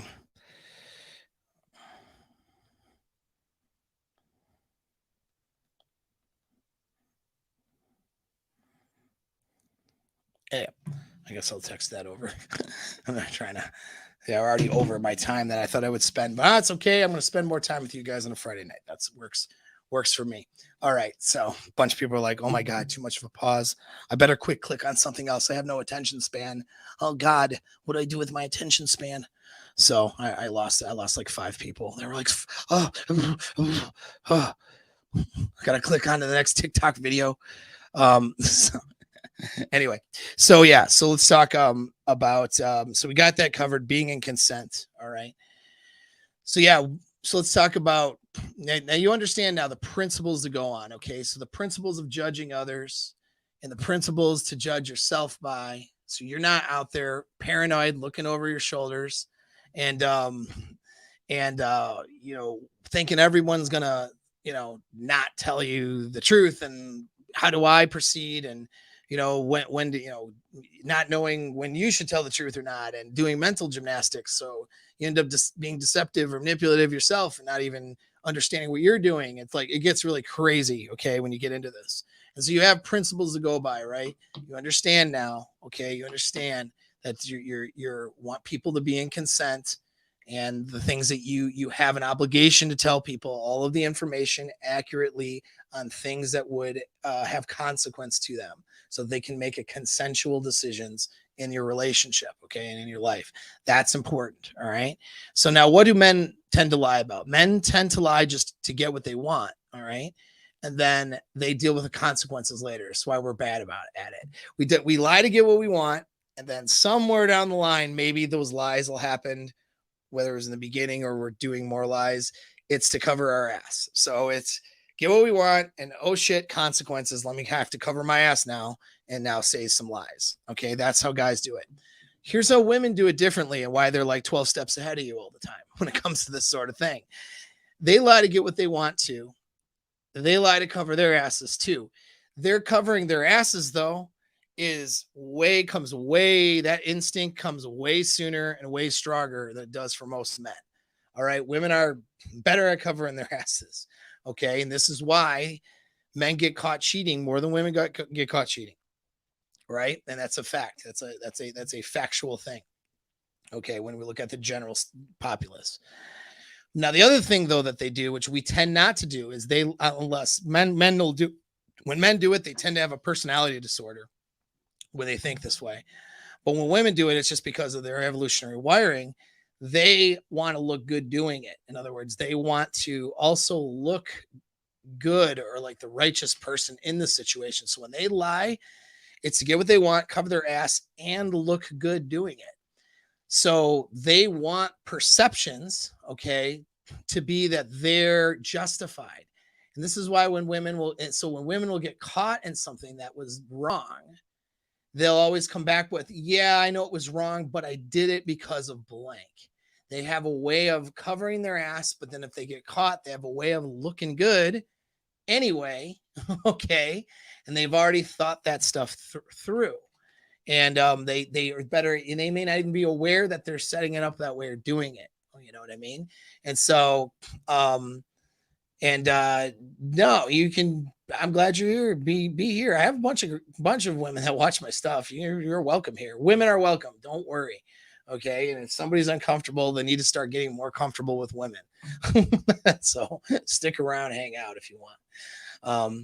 Anyway. But at any rate, so yeah, so that's the thing where they're a step ahead of you, and you got to be aware of that, because what'll happen is you'll find this is how you lose an argument all the time, is you'll do something, she'll do something, she's wrong, she justifies the reasons that she did the things, even if she happens to admit being wrong, and she spits it right back as, I did it because of, I'm really a good person. And actually, you're a bad person. And let me spin this and spit this out right back at you. Even though, yes, you caught me. I shouldn't have done that. And I lied about it, but spits it back at you, right? I did this. And you see this with cheating too. Girl gets caught cheating, right? She'll have support. She'll have social support. All of her friends will support her usually. Well, he was an asshole anyway, right? Well, he was abusive, or he was this, or he was that, he was all these bad things. And so you're justified, girl, in doing whatever they say. I mean, there's very few things a woman can't just get away with doing, you know what I mean? Without justifying the reasons why they do it and doing the gymnastics, and they'll get all the social support for it, unfortunately. And that's a fact. And that's bad for women too, by the way, because that allows them to really lie to themselves a lot more, Oh, I didn't tell him about this. Oh, I didn't tell him about that, Well, that's okay, because he's did this, and he reacts in a way that's bad. And, he's not going to react well to that. So it's understandable that you lie to him about it. Like, they get passes all the time, and they think ahead on how they're going to make that happen. Okay. So that's where a lot of that deception from women will come in, is they're not just doing it to get what they want. They're not just doing it to not get a consequence or to cover their ass, but they're also doing it to look good. And this is where you end up losing, because even you'll be sitting there confused going, how the hell am I correct here? 100% right. Yet somehow I'm the bad guy. And that happens all the time. And it's a deeper level of manipulation. And like I said, guys who do this are usually narcissists, because they are thinking at deeper levels of manipulation all the time. Women are just more capable of social communication. And then if they use that for evil, it turns into manipulation and being really good at it, unfortunately. All right. So the biggest thing, though, like I said, is influence. That's where they're going to get you. Okay. Because what I said right there is, hey, I'm justified in doing the bad things. That's part of influence.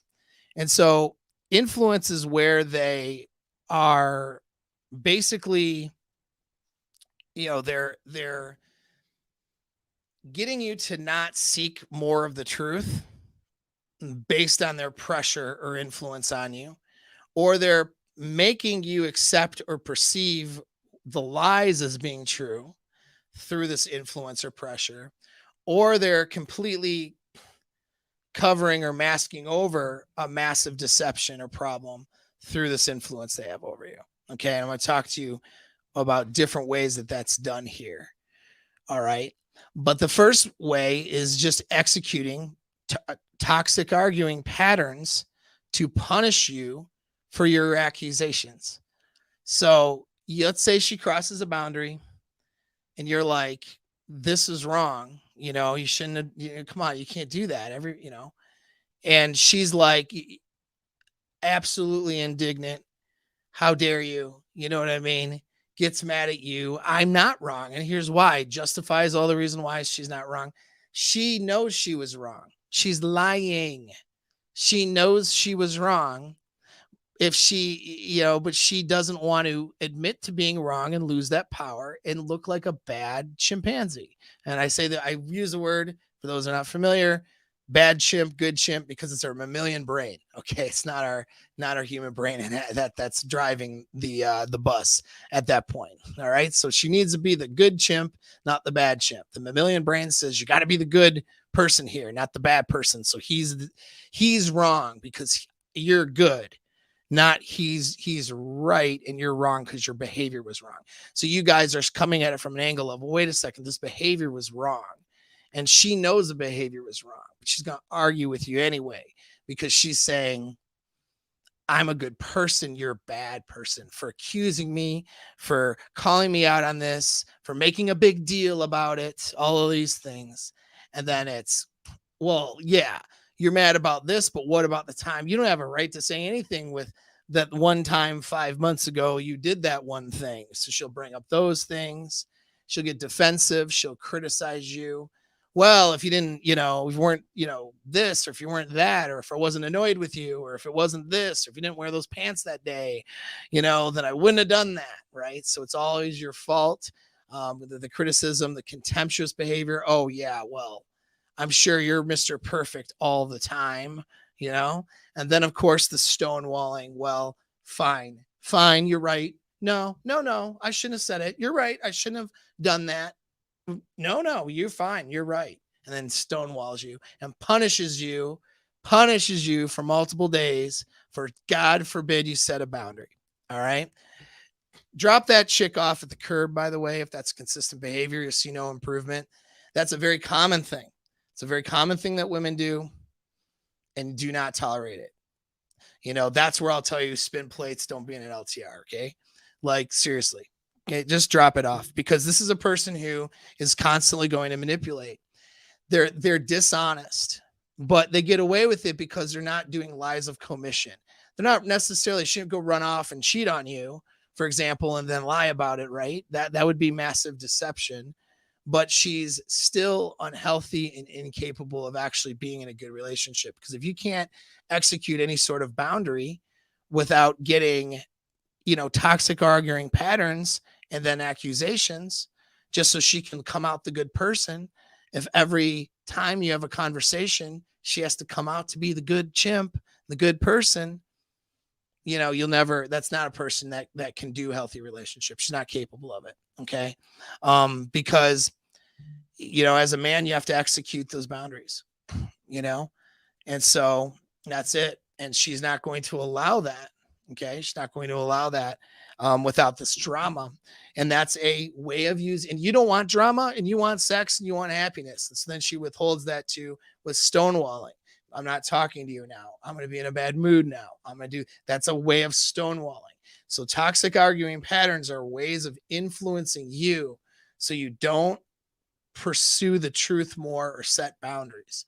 And that's a form of dishonesty, a form of manipulation. Okay. And when I said you guys fall for it, there may have been some of you listening going, no, dude, I don't fall for that. Yeah, you do. We all do. I've fallen for it. We all have fallen for it because you just want your fucking peace and quiet. Sometimes you're like, fine, fucking fine. Or I'm not going to call her out on this, even though I know she's full of shit. Or I'm not, I'll wait on this one. Let's just have a good rest of the weekend or a good rest of vacation or whatever, happens all the time and she does that. She creates that scenario by not being able to have healthy conversations about boundaries where she can be honest with herself and with you about where her faults are in the situation. And you need to be honest about yourself too, on the parts that you need to take responsible for. And then that's how you guys have healthy relationships, as both people are looking at each other, looking at themselves inward, saying, what could I have done better? And you're not afraid to admit that fault. Understanding, though, of course, her evolutionary wiring is not to walk away looking like the bad chimp. That's part of evolution there, right? So that's a thing, but it can be this is why I said generalizations don't apply to every individual. There are women out there that know how to execute that and have a framework of that instinct in a way that's more productive for healthier relationships. In other words, having a deep understanding that, okay, by admitting the parts where I wasn't good or wasn't correct or right or whatever, and not defending a position that I know is absolutely wrong. If I would just get rid of my arrogance and think about it for 2 seconds, not lying to myself, like being humble and not being prideful and not having an ego.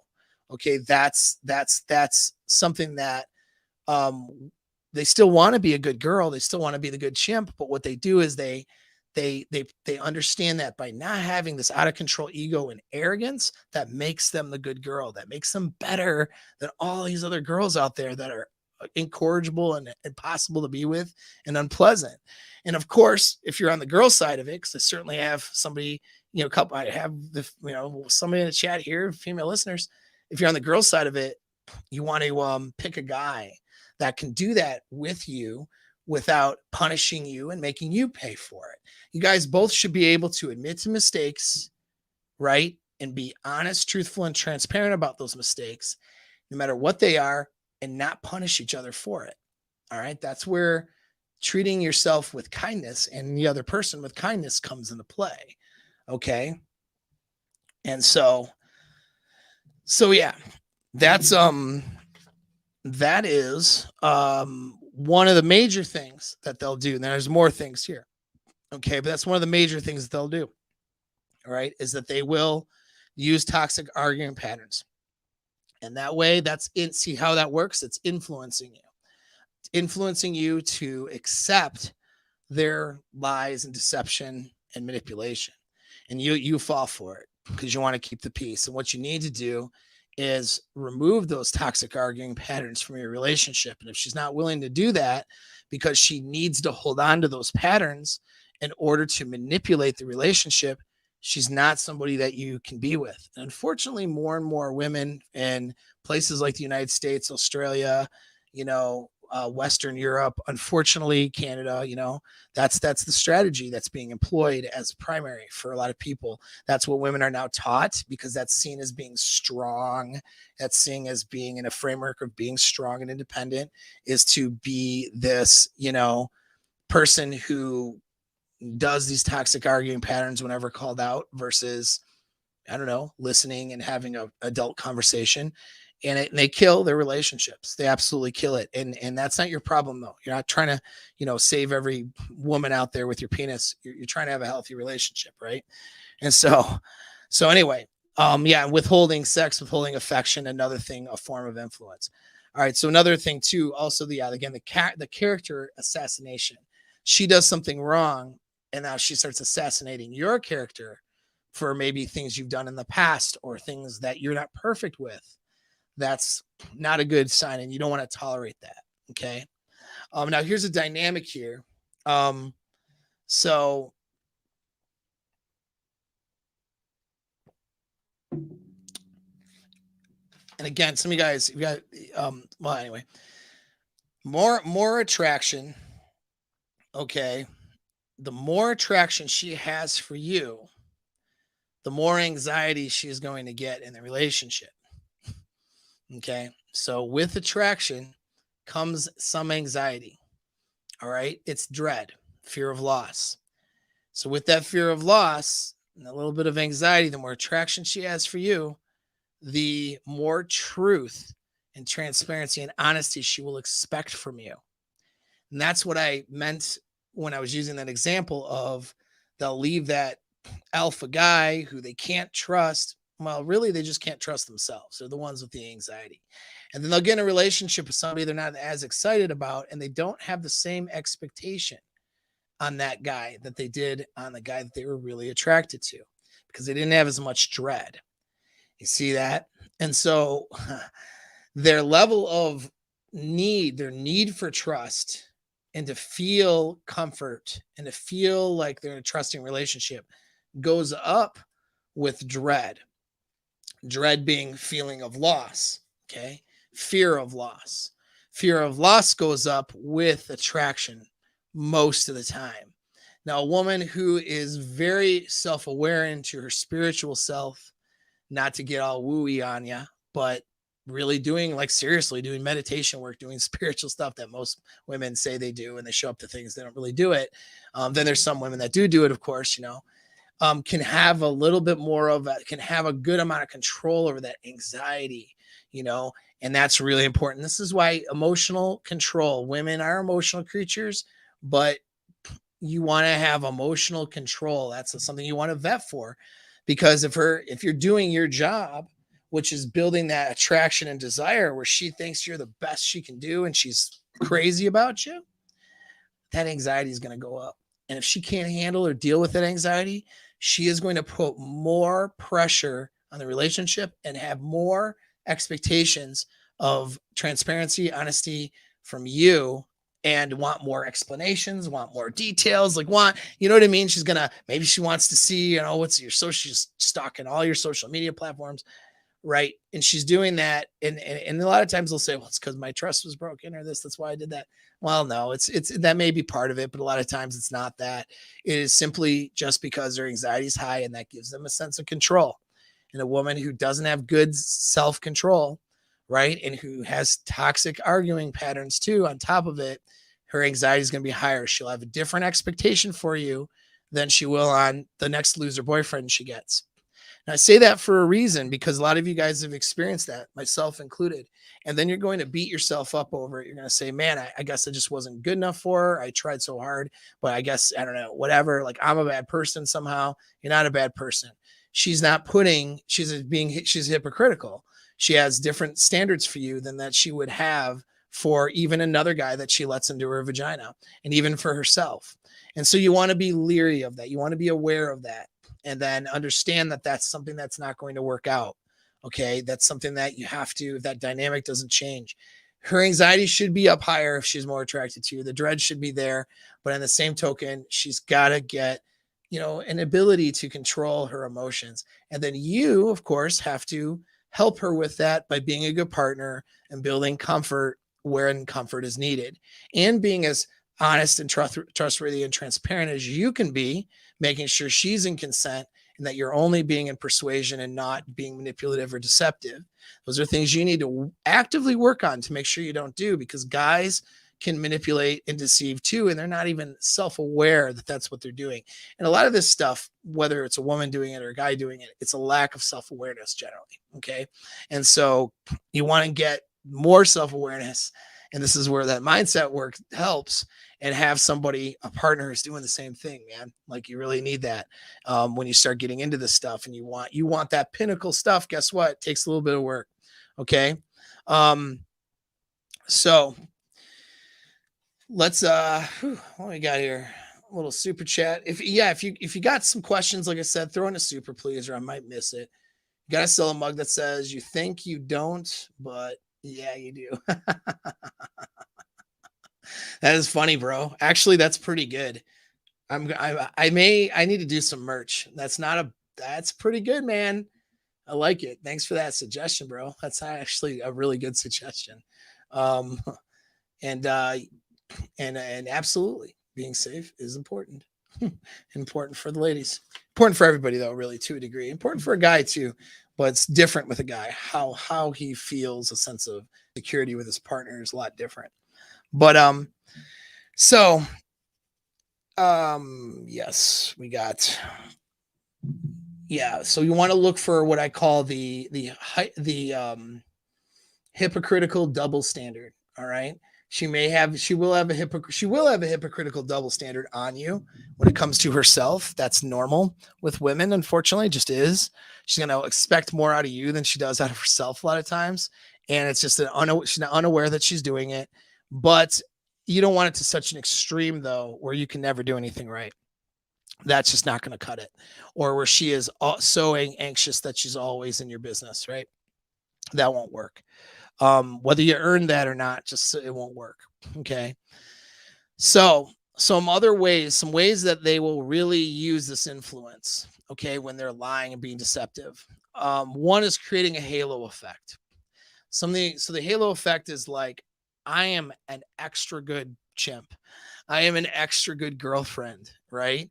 When she is doing some shady ass shit and she is coming around like I'm the best. Okay. Watch it if she's throwing sex at you that she normally wouldn't throw at you in a certain way. You know what I mean? Because there's a ton of cases of women going out, getting slammed by another dude, cheating and all that, feeling good and rejuvenated and refreshed, and then they give it up to the dude. They are overtly sexual with their partner at home. Go back to my videos. They're very popular videos on cucking psychology. But if a girl is feeling like she, needs it from someone different, gets it from someone's different, is feeling elated from that, a lot of times to create the halo effect, she will throw sex at her partner at home. All right. And she'll throw extra interest and she'll feel good. So many situations of women cheating, guys will do this too in a way, is they'll report, I was a better partner when I was cheating.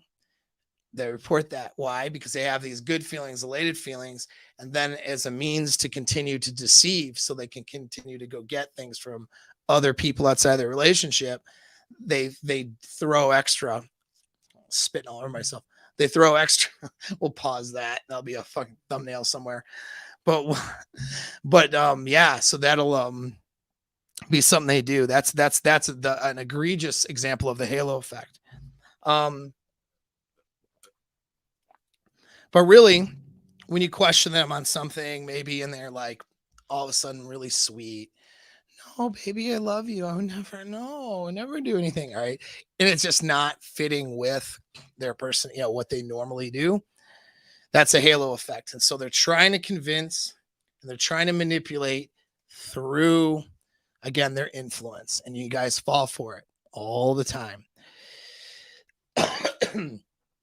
Biggest one is a failure to answer or a refusal to answer questions. But they do it like, by making statements to steer you off track from the direction you're going in your questioning. So let's say you're suspicious about something and she's like, you're like, where have you been? Because you didn't just go to the store, whatever. And she's like, listen, I don't have enough time in my day to be going different places. Okay. I just went there and that's it.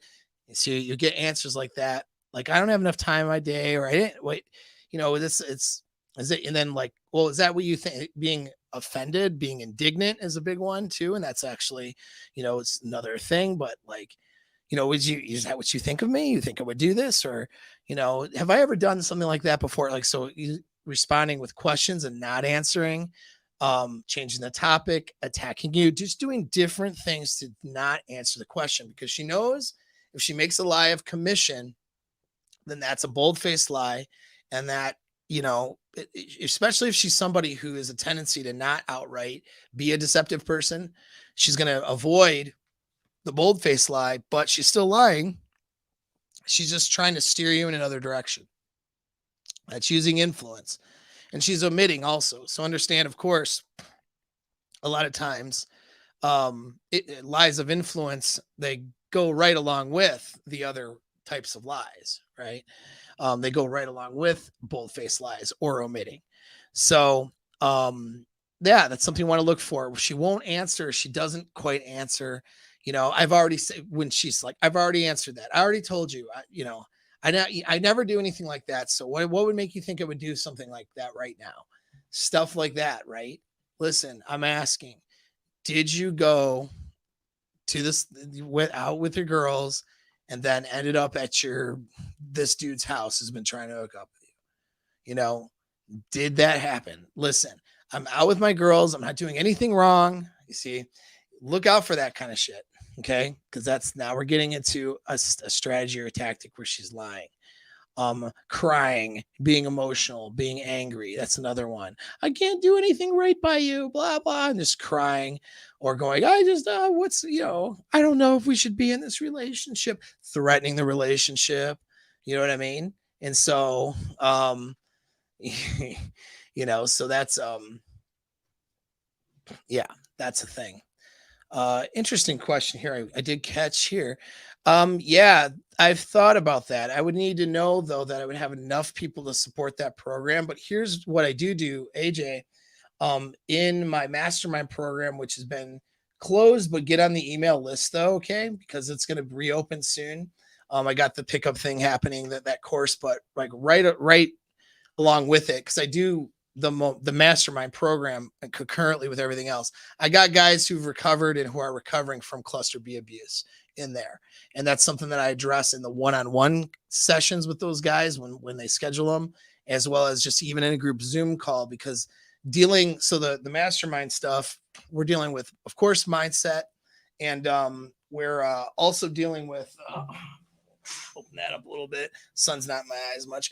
We're dealing with mindset, but we're also dealing with every aspect of the relationship cycle to include breakup and breakup recovery.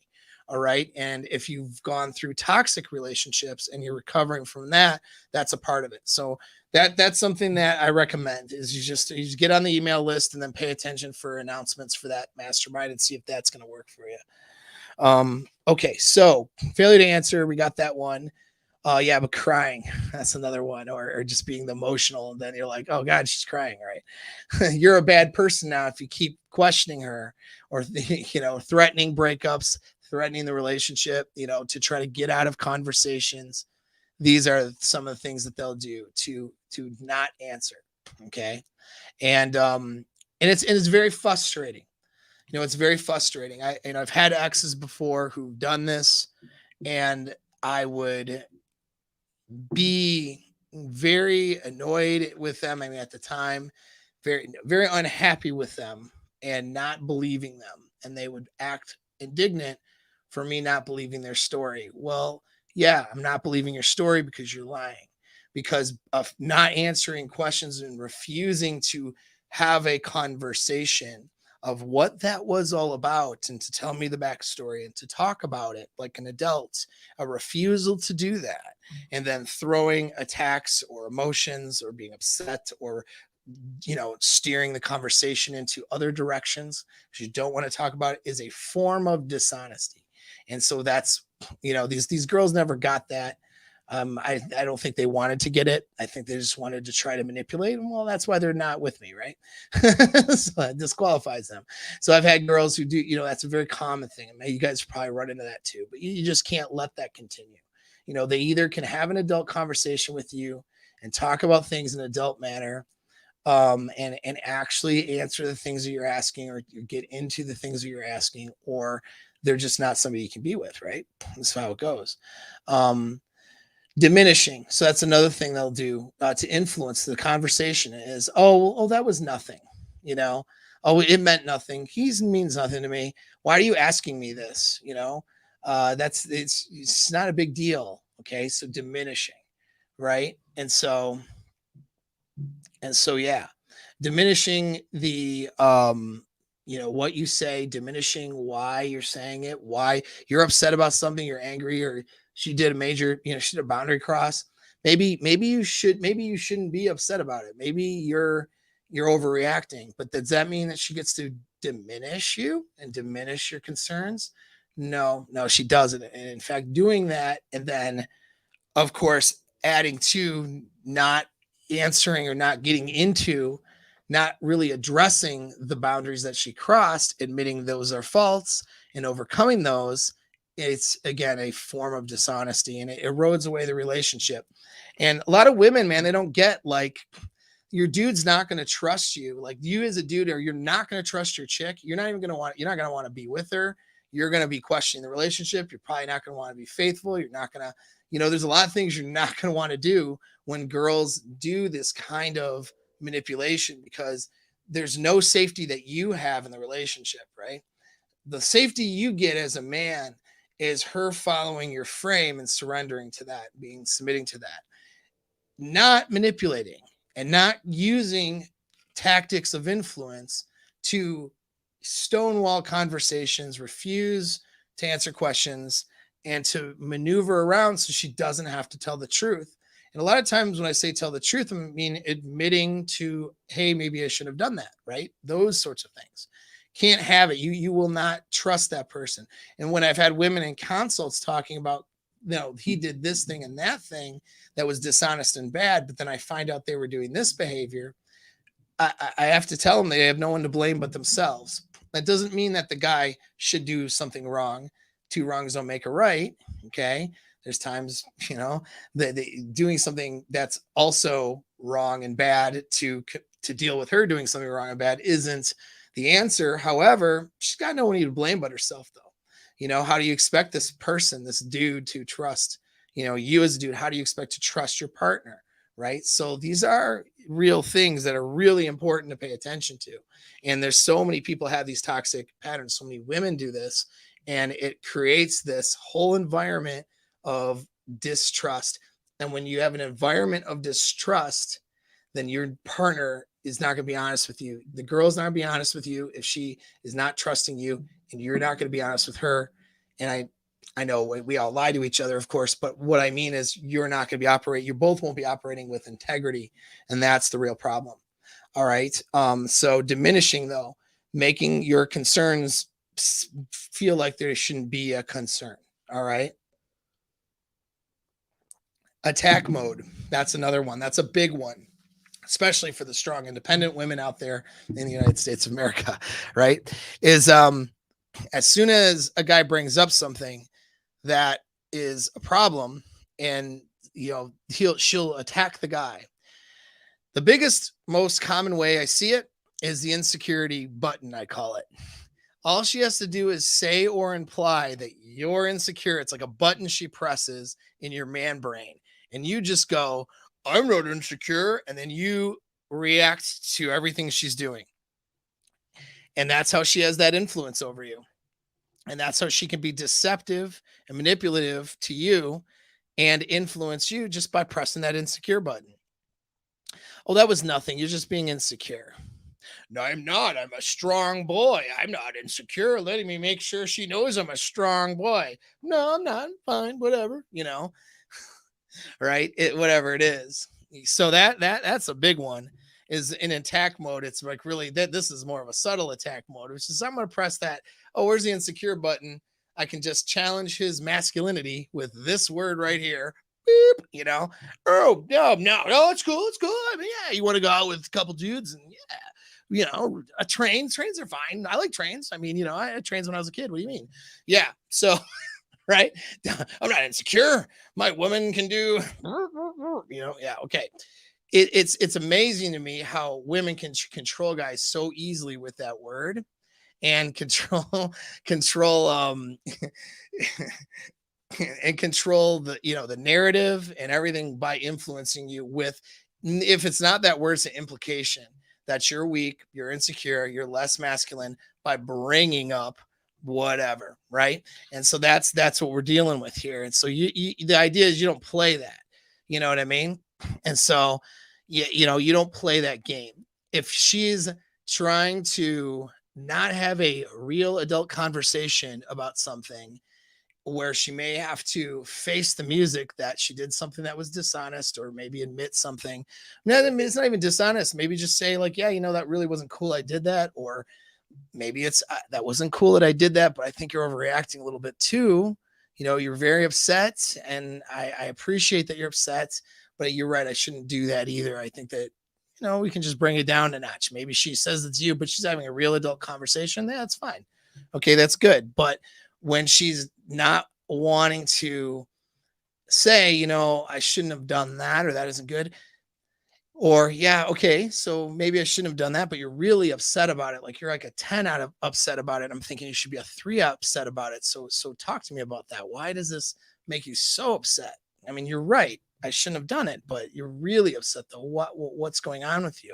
See, that's how a woman will talk to you when she's being supportive and having an adult conversation, and can actually admit and take ownership for her stuff, and her ego's not out of control. But instead, when you get other things where, well, and she just starts attacking you or whatever, to not have to, do that. Oh, you're overreacting. And then the whole focus is on you overreact. Or how about this, well, what makes you think, you're just, you shouldn't be able to talk. Don't, talk to me like that. If you're going to talk to me like that, because now you're not bringing up the offense in a way that she accepts. You talking to her a way she doesn't like, and it's all bullshit, right? Isn't it? It's all fucking bullshit, because she's going to talk to you any way she wants, and she's upset probably. And so now you're not happy, or it wouldn't even matter how you talk to her. You know what I mean? It's like that's something that some women will just pull out there. Okay. It's all means of attacking. And so just going on the offense, attacking you, getting angry and indignant, that's a thing that a lot of women will do. Okay. Just to avoid having to face responsibility. And that's a form of lying. It's a form of manipulation, because instead of saying, you're right, I did this wrong, and she fucking knows it, she is going to pretend like she didn't and make it about you and attack you. And so that's a major red flag too for women that do that. Credibility statements. I've been with you for 6 months now, and and that's her answer. You ask a question like, all right, so what's the deal with you and that guy? You guys have a thing? I mean, think he's hot? Because you're acting different around him. I've been with you for 6 months, and so I haven't done anything wrong. Okay, so she'll make a credibility statement how she's a good chimpanzee. All right, we've been through a lot, and that's another thing. She'll make credibility statements like when she does do something wrong, or is certain, that's, well, I did that, but you put so much pressure on me all the time, or, I just didn't want to fight because you're always trying to fight with me. And that's why I, lied about, I don't know, several things or whatever. So it just, yeah. So saying she's a good person, or saying my excuse is this, those are credibility statements. Referral statements will happen too during the conversations, where she'll be like, if like her story is not matching, she's doing a number of these tactics, not giving you straight answers. Okay. And then you're like, so let me understand, because you're not really talking to me straight, and you're attacking me. You're being upset. So this is what happened, and this is what you're saying. As I said before, yeah, that's what I've been saying the whole time. And so this is she's referring and repeating. And so a lot of times people think if they repeat the lie and the deception over and over again, that you'll accept it. And a lot of times you guys do, because you just don't want to be fighting, right? And that's how she wins, okay, in a bad way, because actually if she wins, you both lose in this circumstance, right? Making overcompensation statements, so that's another thing too, like, cheaters make me sick, or cheaters disgust me, or, oh, that's absolutely horrible, stuff like that, when she's cheated several times in her past, for example. That's a red flag. If you know she's cheated, let's say in 3 of her relationships, and then she's talking about how disgusting it is, like, who's she trying to fool here, right? I'm not saying she should be like, cheating's great or whatever, but why are we making this statement? It's an overcompensating statement. Now she may feel that way and not have a history of that, and her behaviors in the past as well as present match up, but you'll see a lot of times, or she'll just I want to be honest and forthright with my husband, this and that and the other. And then of course, like, she's lying about several things, and that's something that she's doing again to kind of steer off track and all that stuff, steer you in a different direction. All right. So now, people in the chat are just like evaluating their personal relationships right now. That's fine. That's good. You should. That's what you're here for. So defense. Okay. So how do you defend against this? What are you going to do about it? Right. Now, of course, if you're in a mastermind group with me and stuff, I mean, we build on a bunch of skill sets. So these things are just not present in your life. And if they are, there's easily neutralized. But we're going to talk about just some ways and methods of doing it. And then in our next, because we're already at 2 hours, so this is a lot of information. Like I said, the next one I'll do here, though, we'll talk more about how to defend against this and how to structure a relationship so that your partner can be more of a person of integrity. Because that's the other part of it, the way that you show up can sometimes dictate the way it will dictate the way she shows up. And you want a girl with healthy patterns and who is capable of integrity. But a lot of people are capable of integrity and they come together, and because of the way the other person shows up, they stop behaving off that principle. She's susceptible to your frame and your leadership, hopefully more than you are hers, or else there's going to be an attraction problem, right?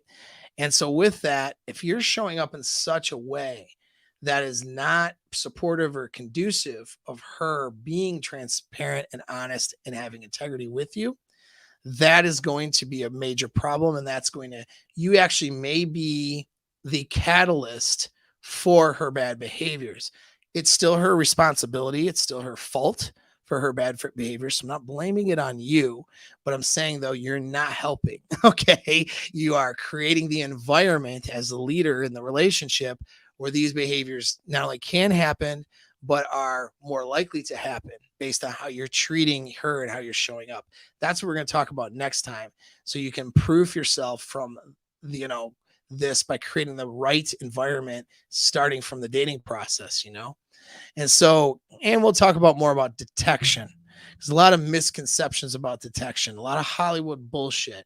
All right. I've had formalized training in detecting deception, and it's not what you think. It's not what the movies are. And it's not, shows and TV shows where, like, a liar, I think one of these different things where, like, some expert comes along and acts like he has magical powers because he can assess body language.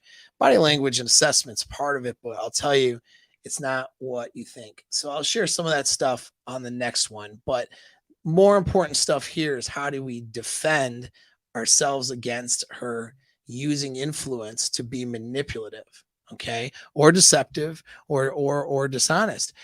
Well, you want to neutralize it, and you neutralize it by staying calm, first of all, not getting too upset, which can be very difficult. All right.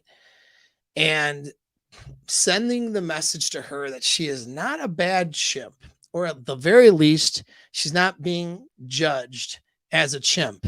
We're just talking about what happened. So take it off of the judgment.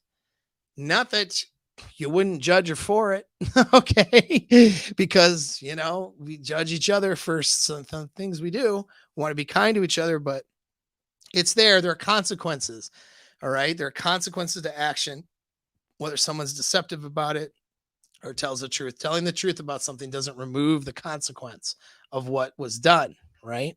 However, okay, you want to make it about, let's just talk about what happened. I'm not judging you. That's the mental framework, and your words and message needs to state that, Now I've had women that I've been with in the past, and of course I've seen it a million times in consults. They get mad because the guy does this like he's supposed to, which only means that she would have been deceptive otherwise. It's like, for example, talking about sexual past, that's a big one. The guy's like, yeah, well, just tell me about what happened. I don't need all the details, but what was the deal with you and that guy? He takes it off of judgment and he's focusing on the things. But, that doesn't mean her actions don't have consequences. That doesn't mean that, she, in other words, let's say she had, used to bang a dude and now she wants to be friends with a guy and hang out with him one-on-one, for example. Well, that's still a boundary. Like, that's still just because you didn't lie to me, that doesn't mean that the truth means go, okay, and, hang out with the dude you used to bang, right? And of course, it's going to depend on your boundaries and your individual relationships. But that could be an example. And then she might be mad because she feels like she's being punished, right? Because she told you the truth. Well, all that means, if you feel like you're being punished because you told somebody the truth, that means you would have lied. And that means you're dealing with a liar, you know? And so, that's the thing. Yeah, I mean, I say dealing with a liar, we're all liars, right? But you're dealing with someone who has a propensity to lie and who will lie and use things like omission and use things like influence so that they can control you, control the relationship, and have you make decisions outside of consent. You have somebody who's operating without integrity. If she can't sit down, again, let's talk about sexual past stuff now, for example. If she can't sit down and have an adult conversation about sex with you and about stuff that maybe happened with somebody or things that she's experienced, and knowing that there are consequences to all actions, however, do you know what I mean? You're just not being judged for it necessarily, but it's not like you're saying, "Oh, I'm judge, jury, executioner. I'm waiting to, hear about, some ratchet things you did so that I can like leave you in the gutter." No, but there are consequences, If she cheated a few times, you're going to want to know, right, as a man, well, what's different about you now than back then? I mean, right? That's a normal thing, right? A lot of women don't want that. And wanting to talk about that or wanting to have an adult conversation about some of these things, she'll diminish it. It's in the past. I'm not like, whatever. I'm not like that anymore. And they just expect you to take her reassurance on face value. She's using influence to be deceptive. That's what it is. By not being able to sit and have a conversation with you and let you determine that on your own based on the conversation you're having, because the information is being presented in a truthful way. And now you can consensually go forward with a relationship with her, knowing she's cheated a couple times, but you accept it. You feel like your framework's different. And now you're going to make the consensual decision based on the facts to move forward with her. She wants to prevent that.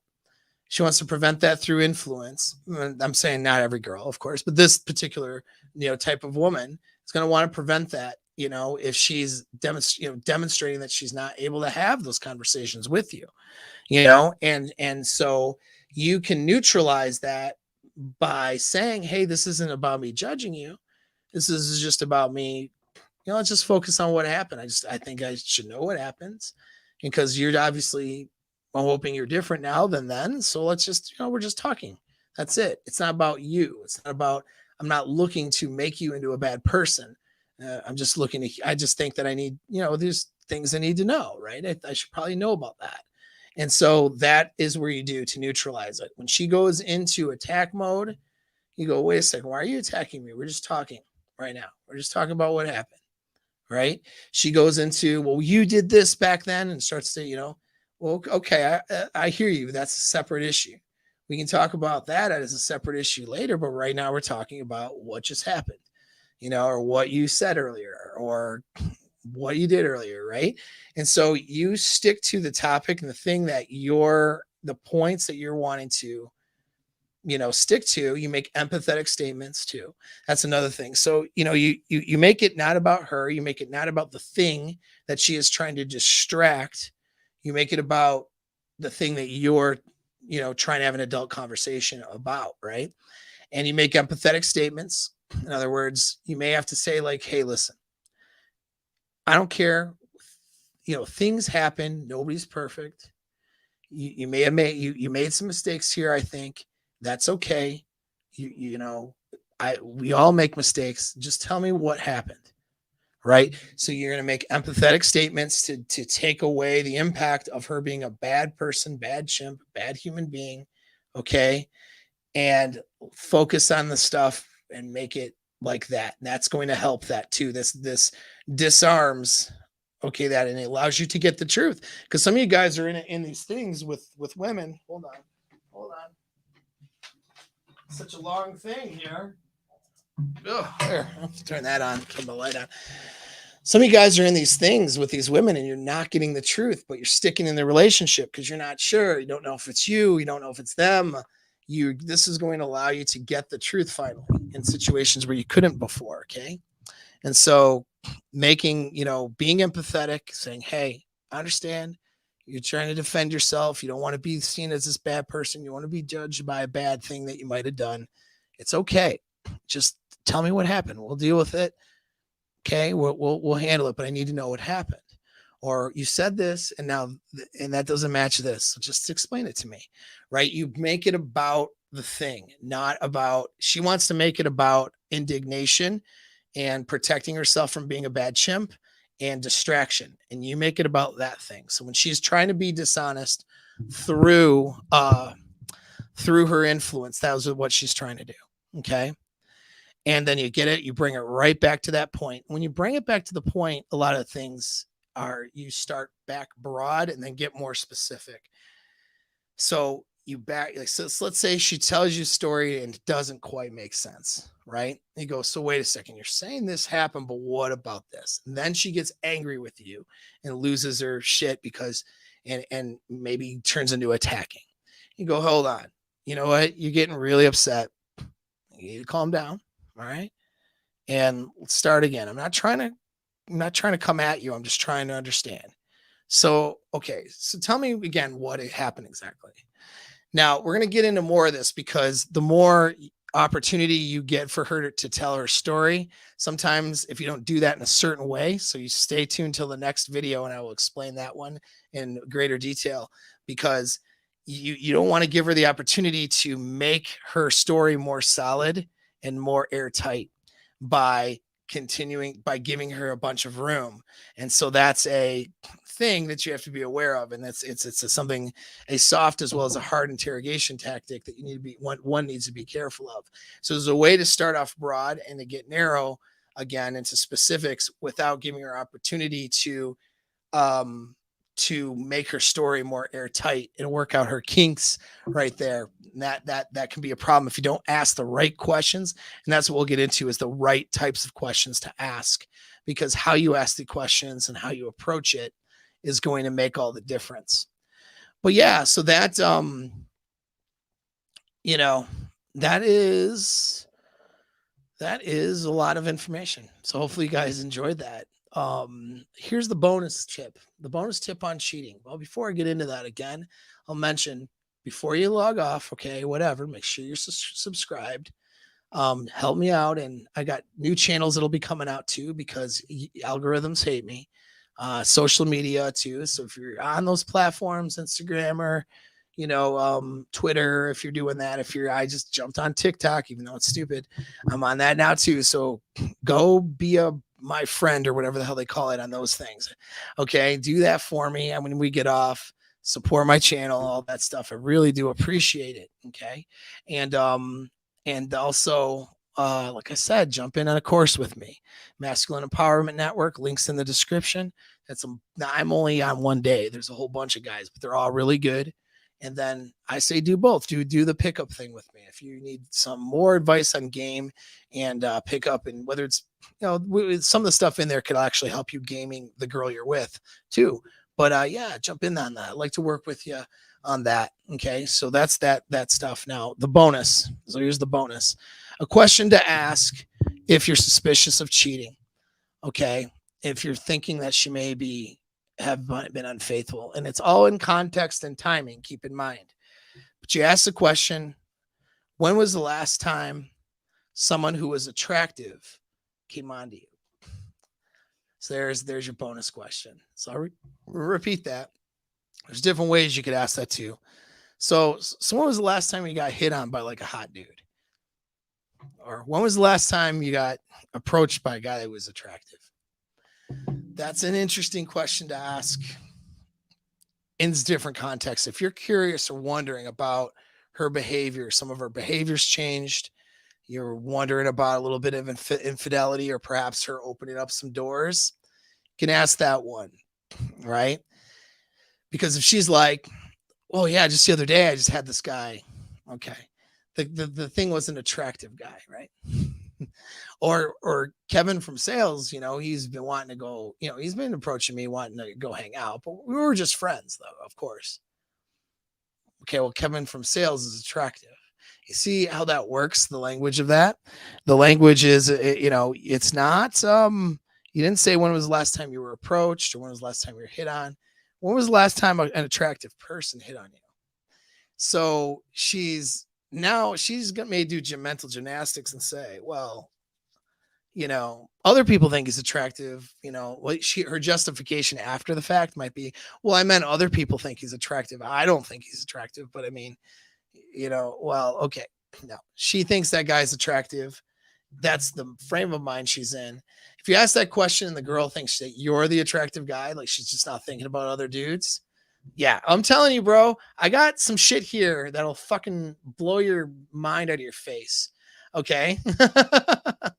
So then what's funny is this one. So, I mean, I like that. I have Amber here since she asks girl questions.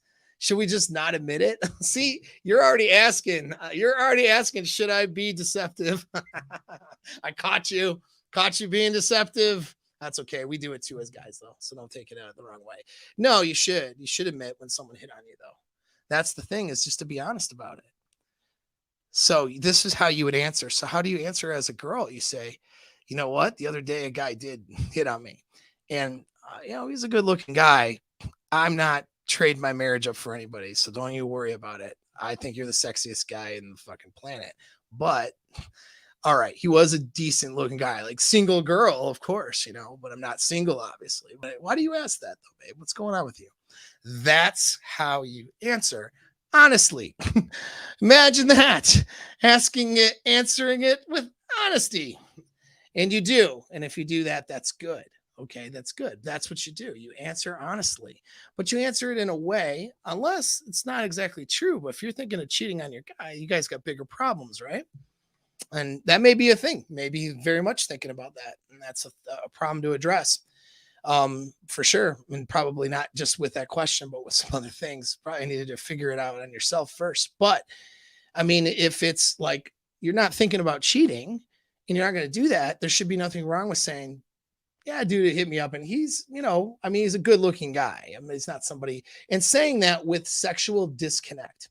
And that's a difference. And I'm like, oh man, this dude, this guy came up to me and I was like, oh, my heart was like, got the tingles all in the areas. No, don't do that. Don't say that to him. Now, if it's true, you got bigger problems. Okay. You got bigger problems if that's what happened. But if what happened, because you should have a cognitive dissonance on yourself to not even if you did do that a bit, but you're almost going to not recognize it if you're really crazy about your partner. Just the truth. It's a fact. So, if instead though, it should be like, yeah, this guy, he did hit on me. I mean, I didn't give him any signals, and he was an attractive man, but I mean, I'm with you. It's not anything like that. Okay. But I mean, if I was single, girls would go for him, put it like that, being honest with your answer. And you say it in a way that conveys the message that you weren't, getting the, you weren't getting the, I need to have the guy's baby signals. The signals you were getting was, all right, I like the self-esteem boost here. It's nice to know I still got it, but right. And then he should be secure enough to handle that answer. But it's two things. He does need to be, secure in himself as being your sexual best to be able to have that, but he needs to be your sexual best too. He may not be. That's another problem, bigger problem than the guy hitting on you. But then you should be presenting the thing truthfully, but truthfully means both sides of the truth. Truthfully means, okay, yes. Truthfully, I was hit on. Yes, the guy was attractive. Also, you asked that, and the guy was an attractive man, truthfully. But also, truthfully, I'm not having the dude's babies. I didn't get the tinglies down there. It felt nice to know I still got it, but I would rather have sex with you than this dude, and that should hopefully be the truth. You don't have to say it like that, but the way that you convey the message should convey that. Okay. And so it's funny though. It's like, if that's the reason why, and I'm just going to call you out here. Okay. I'm just call you out a little bit. All right. Just a little bit. The reason why you might have had an aversion, why, or wondering, okay, is maybe not for yourself, maybe for somebody else, maybe the attraction for your partner isn't where you'd want it to be. And so that is something that you wouldn't want to be honest about, because it hurt your partner's feelings. It would create a problem for you. create a problem for him. And so you might have a tendency to lie about that. Or you're wondering, what about from your girlfriends? What about my girlfriends in this situation? Well, yeah. And you know what they're going to do? They're going to lie, aren't they? They're going to lie because they don't want to be honest and say, yeah, like I really want to go home with this guy. I didn't do it maybe because of my values or whatever. I don't want to lose my house and my kids, but I really want to go home with this guy.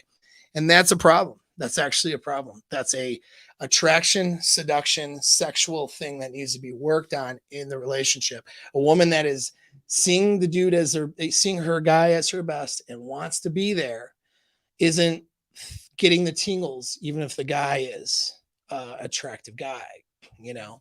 And so, yeah. And so that's it. Interesting. Now keep in mind though, that guys handle these things. Well, that's probably another topic.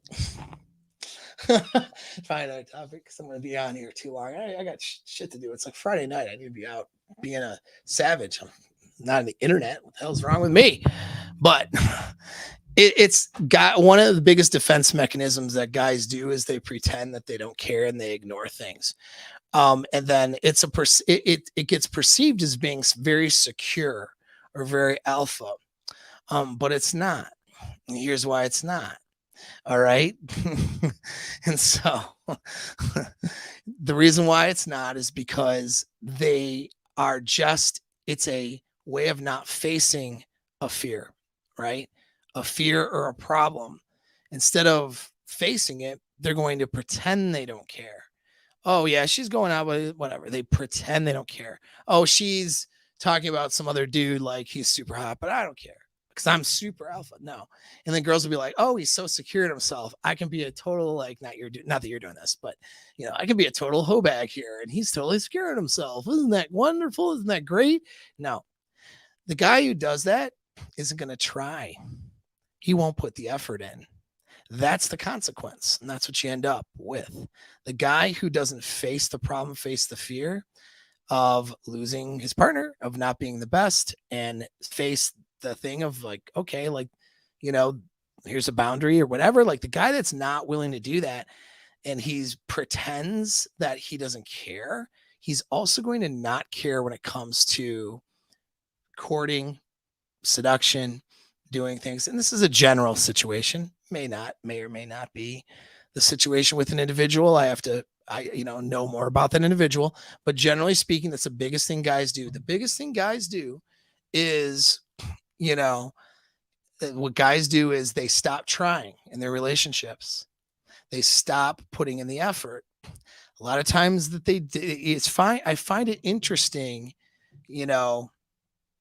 that guys stop trying in the relationship. They stop courting. They stop dating their wife. They stop being sexual. Even sometimes they stop being, they stop having adventurous kinds of sex, which is crazy to me because I'm like always having, no matter who I'm with, I'm always doing shit. Like it is on. It is a porn style situation between me and whoever I'm with, in a way, right? I mean, I'm always making things happen with the sex stuff, and I don't understand it, but guys give up on that. They do all these things. Why do they do that? They do that because, well, most women, it's like a 70% statistic and this is a marriage statistic now, but they admit that the guy that they're with is not the guy that was the best for them. The guy that they're with is not the guy that did it, that was the best for them in a sexual sense, an attraction sense. And that's what guys want, period. They don't want to be with a woman who's settled for him. All right. And so when they feel that that's the case, or they're fearful of that, they act like they don't care, and then they don't try.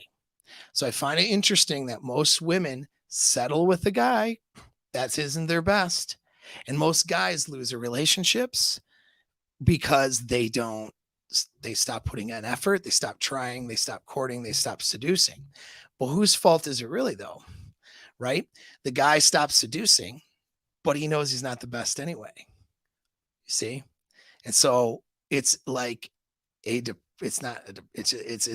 a way of handling that problem. What he should do is actually break up with her, because not being someone's best, you shouldn't be in a relationship that is a committed long-term, we're building the future. Dating is fine. I mean, you're going to, first couple months, somebody, I mean, you might, he's not going to necessarily top the ex, you know what I mean?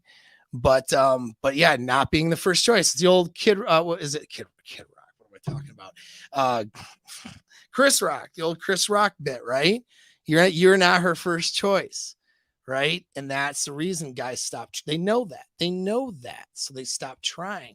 But then they seem super, oh, yeah, you got hit on. That's cool. Or that's cool. Now I'm just speaking in generalities, because you obviously, as you said here, you didn't say that, of course, to him, because you're a good person, right? You're not going to say that. And I get that. So, but I'm saying, and that's good. But I mean, you should be able to. If he was, you should be able to, but saying that in such a way, because that guy knows he's your best, and not just because he's secure, but because, that's half of it. The other half is, you're conveying that message. You know what I mean? And so, yeah. And so that's it. But, got on that little tangent, didn't we? That's okay. So next time we're going to talk about how to structure things so that you both can have the most amounts of transparency that you would want, and can have honest discussions. You create an environment for that, what to do, what not to do, how to set your boundaries up a certain way, and then also how to detect the lies a little bit better and how to defeat them. But now we know how, in a general sense, how to defeat the most important one, the one that works the most and has the biggest amount of influence, which is lies of influence. Okay. The ones that have the biggest effect on you are the deception and manipulation through influence, where she uses these tactics that I've mentioned to push you off the topic, right? Or to shift the blame, or to shift the focus, so that her having to fix anything, change anything, do anything, take the, admit anything, change any behavior, right? Or admit the truth, or not lie. Okay. All of those things. Okay. Not be deceptive. I mean, she doesn't have to do any of that. She doesn't have to fix anything, because she can just use influence to shift around the focus so it's not on her. And that is the biggest thing that happens. The most frequent one is omission, meaning just not telling you the whole story. And that's for both of you. You do that to her too, guaranteed. All right. The most blatant, egregious one is the commission, meaning saying the bold-faced lies. But the one that has the most influence on you is lies of influence, or manipulation through influence.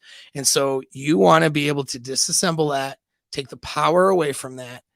Don't make it about accusing her. Don't make it about accusing each other. Make it about accepting each other and talking about what happened and getting the truth and having transparency.